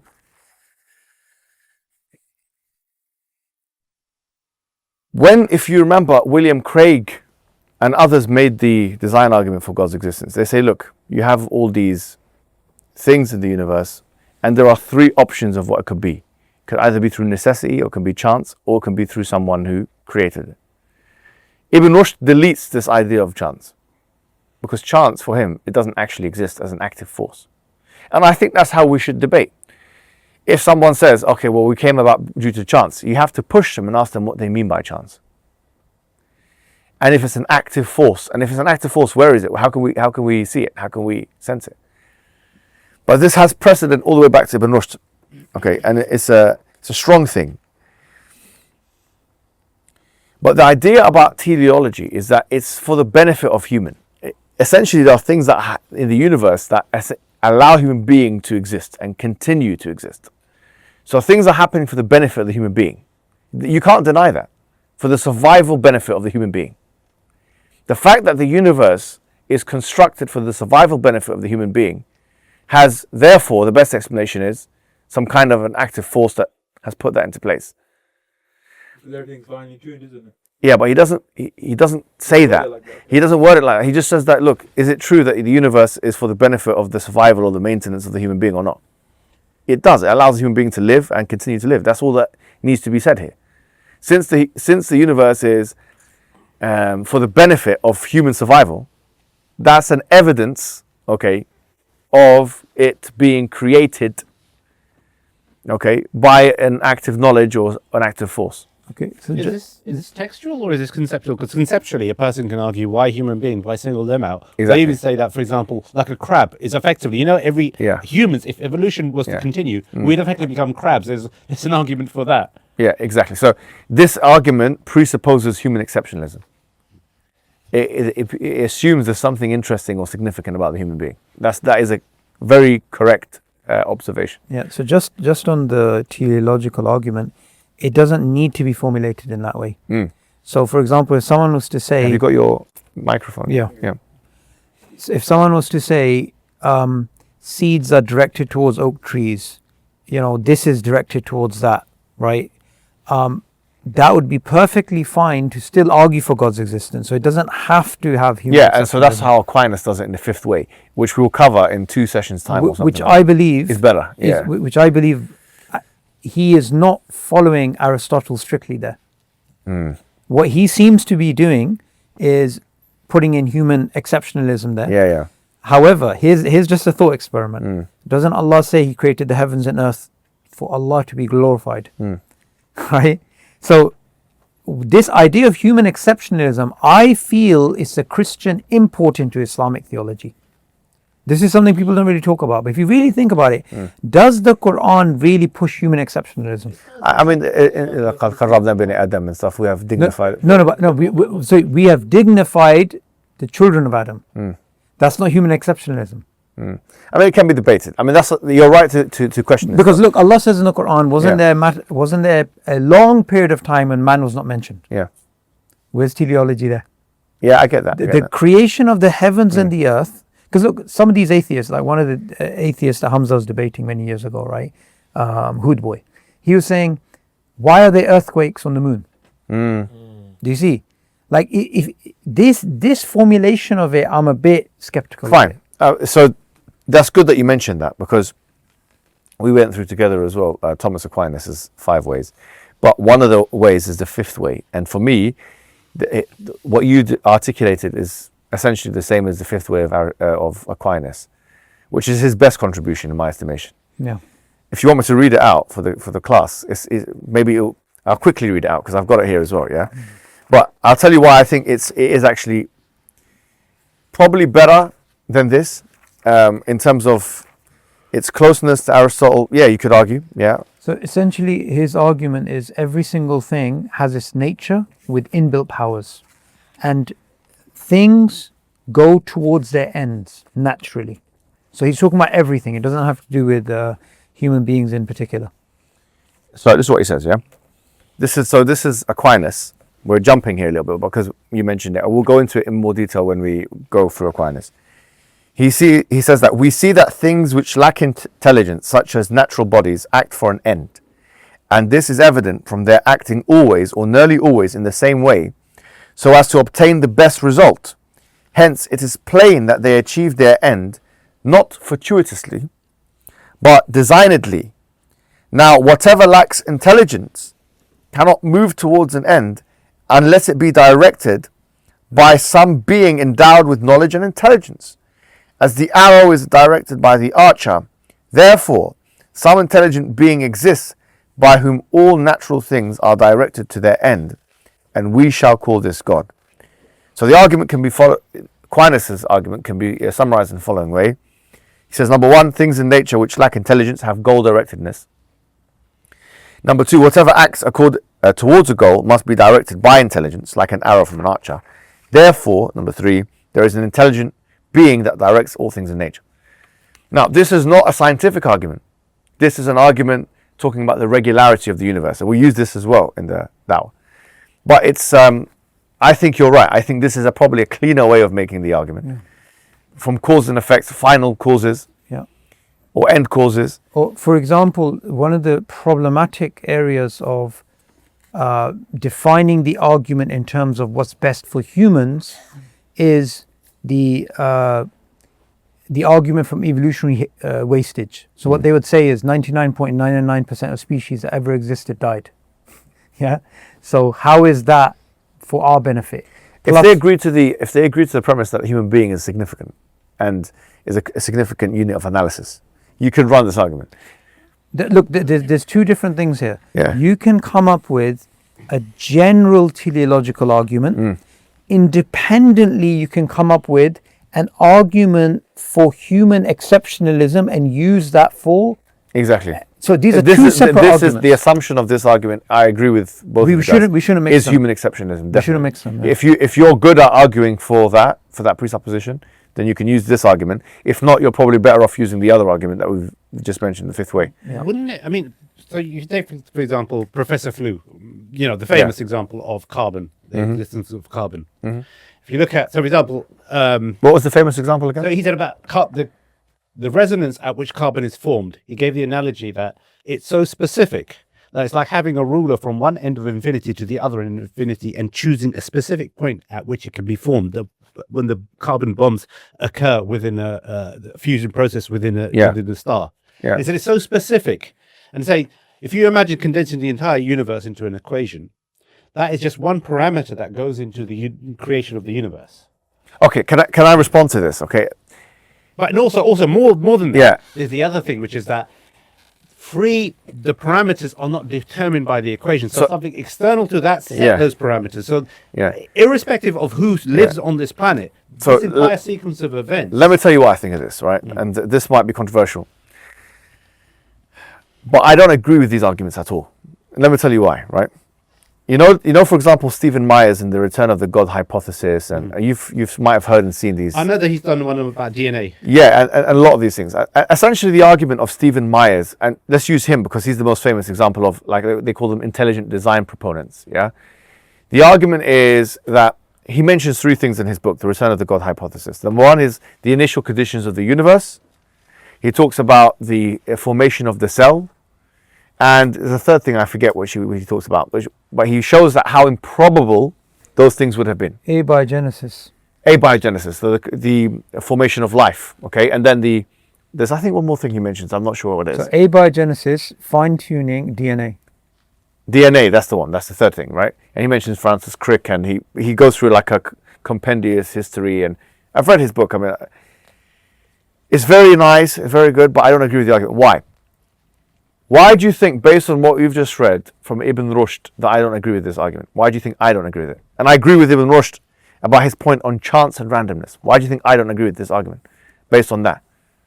Because you're assuming that those parameters could be could have occurred randomly. Exactly. But those parameters are external to the equation. No, I get that. So, but it is a probabilistic argument. No, but it's a probabilistic argument. So it's an argument that he essentially says in the beginning of the universe.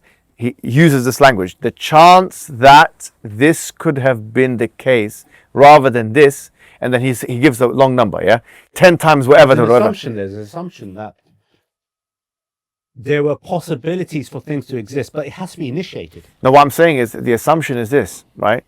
The assumption is that this is the real assumption, the dreadful assumption of the intelligent design proponents that no one wants to highlight, is that it assumes there's some chance the universe could have come into existence without an intelligent designer. Even if that chance is 0.00 million zeros 1, you're still saying there's some chance that could have happened.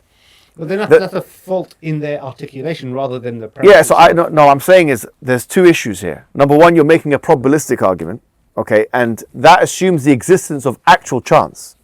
I'm saying chance doesn't even exist. You see? I'm saying that we have no reason to believe chance is an active force. Yeah. So if chance doesn't have any ontological status and it doesn't actually exist, the chances that the universe could have come about due to any other way, is zero actually. In fact, it's worse than zero. It's impossible. It couldn't have happened. Because there's a requirement for... There's more than one reason why it's zero and that, and it's impossible. But one of the reasons, because the probability aspects don't have any ontological significance. Number one. What I mean by that is that there is actually no real chance the universe could have been any other way. In the way that the universe could have been corrupted, or in the beginning of the initial stages of the Big Bang, there's zero chance. And the other problem is this. Why is there something rather than nothing in the first place? This intelligent design argument assumes that something can essentially come about from nothing. Think about it closely, right? You are giving us an assumption that the universe could have been a certain way. You're not dealing with the question as to why is there something rather than nothing. Yeah. So these two things, and a third thing which is very problematic, especially if you're familiar with physics, is physics keeps changing. Okay, scientific physics, especially in the field of physics, keeps changing. The moment you use arguments from physics, it will be 10 years' time, some other guy will come up, and because of indeterminism and the problem of induction and underdeterminism and all these things that Sabor knows more than me about, some guys will come up with a new theory. I saw a debate between William Craig and Roger Penrose, okay, and they were having a discussion, and Roger Penrose obviously is a physicist, right, and he's written copiously about the beginnings of the universe. William Craig said to Penrose, he said to him, look, you said that the chance of the universe being any different in the initial stages of the Big Bang is 10 times 1, 2, 3 recurring. Do you know what Penrose turned around and said? He goes, yeah, I changed my mind on that actually. And I went on to see his new peer-reviewed stuff, and it turns out now he's talking about some kind of an oscillating universe, eternal universe. Now he's going to Ibn Sina and Ibn Rushd. It's just because he's moved away from the Big Bang altogether. So the point is that when you rely on modern scientific discoveries, it creates a problem here. So even Martin Rees in his book Just Six Numbers, Anthony Flew, or whoever it may be, that these guys, all these pseudo-scientific proponents, they're not really respected in that regard. Scientifically, they're not. I mean, maybe on like public platforms they make a good case and it sounds convincing, but when you really get into the philosophical meat and bones of what they're trying to say, it's not actually that convincing. It's not a strong argument. And what I prefer is there's one Christian theologian called John Haldane. He said that the universe has three things which are presuppositions of science and not something discovered by it. That the universe is intelligible, that the universe is intelligible, that it's regular, and that it's uniform. These are things that we know about the universe, okay? We know this about the universe without having to do any science. And you can use the fifth way of Aquinas to show that. There's cause and effect in the universe. There are things that happen when you do X. There's a relationship between things. For example, if I get a matchbox and I get a match and I swipe the match on the matchbox, then I expect a fire. I don't expect a fire if I swipe my finger on this, because I understand there are patterns in the universe that are detectable, understandable, intelligible, and comprehensible. Those patterns are not something science discovers, but science presupposes those things. In order to do science, you have to understand those patterns. You're just looking for the patterns. Science is looking for patterns. But the idea that there are patterns there is something presupposed by science, not something discovered by it.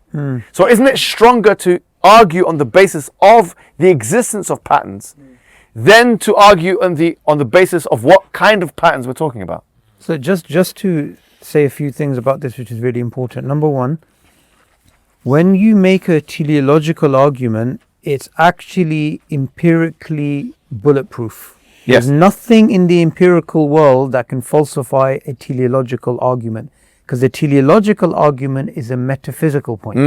That's one. That's excellent point, yeah. Second thing, there's two different senses in intelligent design that are being spoken about. One is this fifth way, and this is bulletproof. However, if you try and import that as a contender to Darwinism, it will not be falsifiable, which is why intelligent design proponents import this version of intelligent design, which they deliberately make falsifiable, like you pointed out.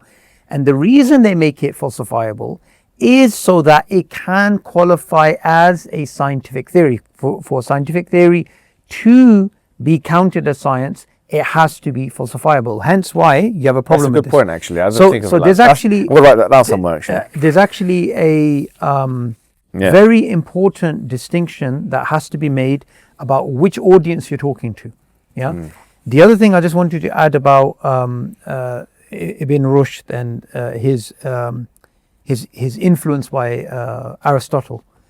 Aristotle's argument, I believe, Allah knows best, but when I have spent time thinking about it, it is so in tune with the Quranic way of speaking about the cosmos. Because if you notice the Quran, there's certain verses, and Numan Ali Khan's very good at this, right? He points out in the chronology of the verses, when it's speaking about, Allah first talks about the heavens declare His name and His glory, and the heavens and earth and this and that, and everything does tasbih of Allah in their own way, and the birds and everything. And then it goes to the human, and that the human is lackluster in their worship and lazy and all these types of things. You get this narrative, right? So it is not that the Quran is telling you everything in this universe is there for the human being. It doesn't say that. Like, okay, which verse says that? I'll tell you where it does come in. Because of the influence on Islamic theology by non-Muslims, and they have this idea that, number one, this is very important. Do you know that one of the reasons why Galileo was persecuted is because he said that the sun is not going around the earth is going around the sun. Yeah. The reason he was persecuted, a lot of people don't recognize this, is because that was challenging human exceptionalism. But the Quran doesn't give you human exceptionalism. That is a import from the Catholic world. And I believe it's infused into tafsir. It's infused into all these different things. Not classical tafsir, but just the way that people talk about stuff. It's the same reason why a revert a few years ago said to me, bro, I read, the stuff and I'm really confused because, is the earth 6,000 years old? And I was like, no, we don't believe that.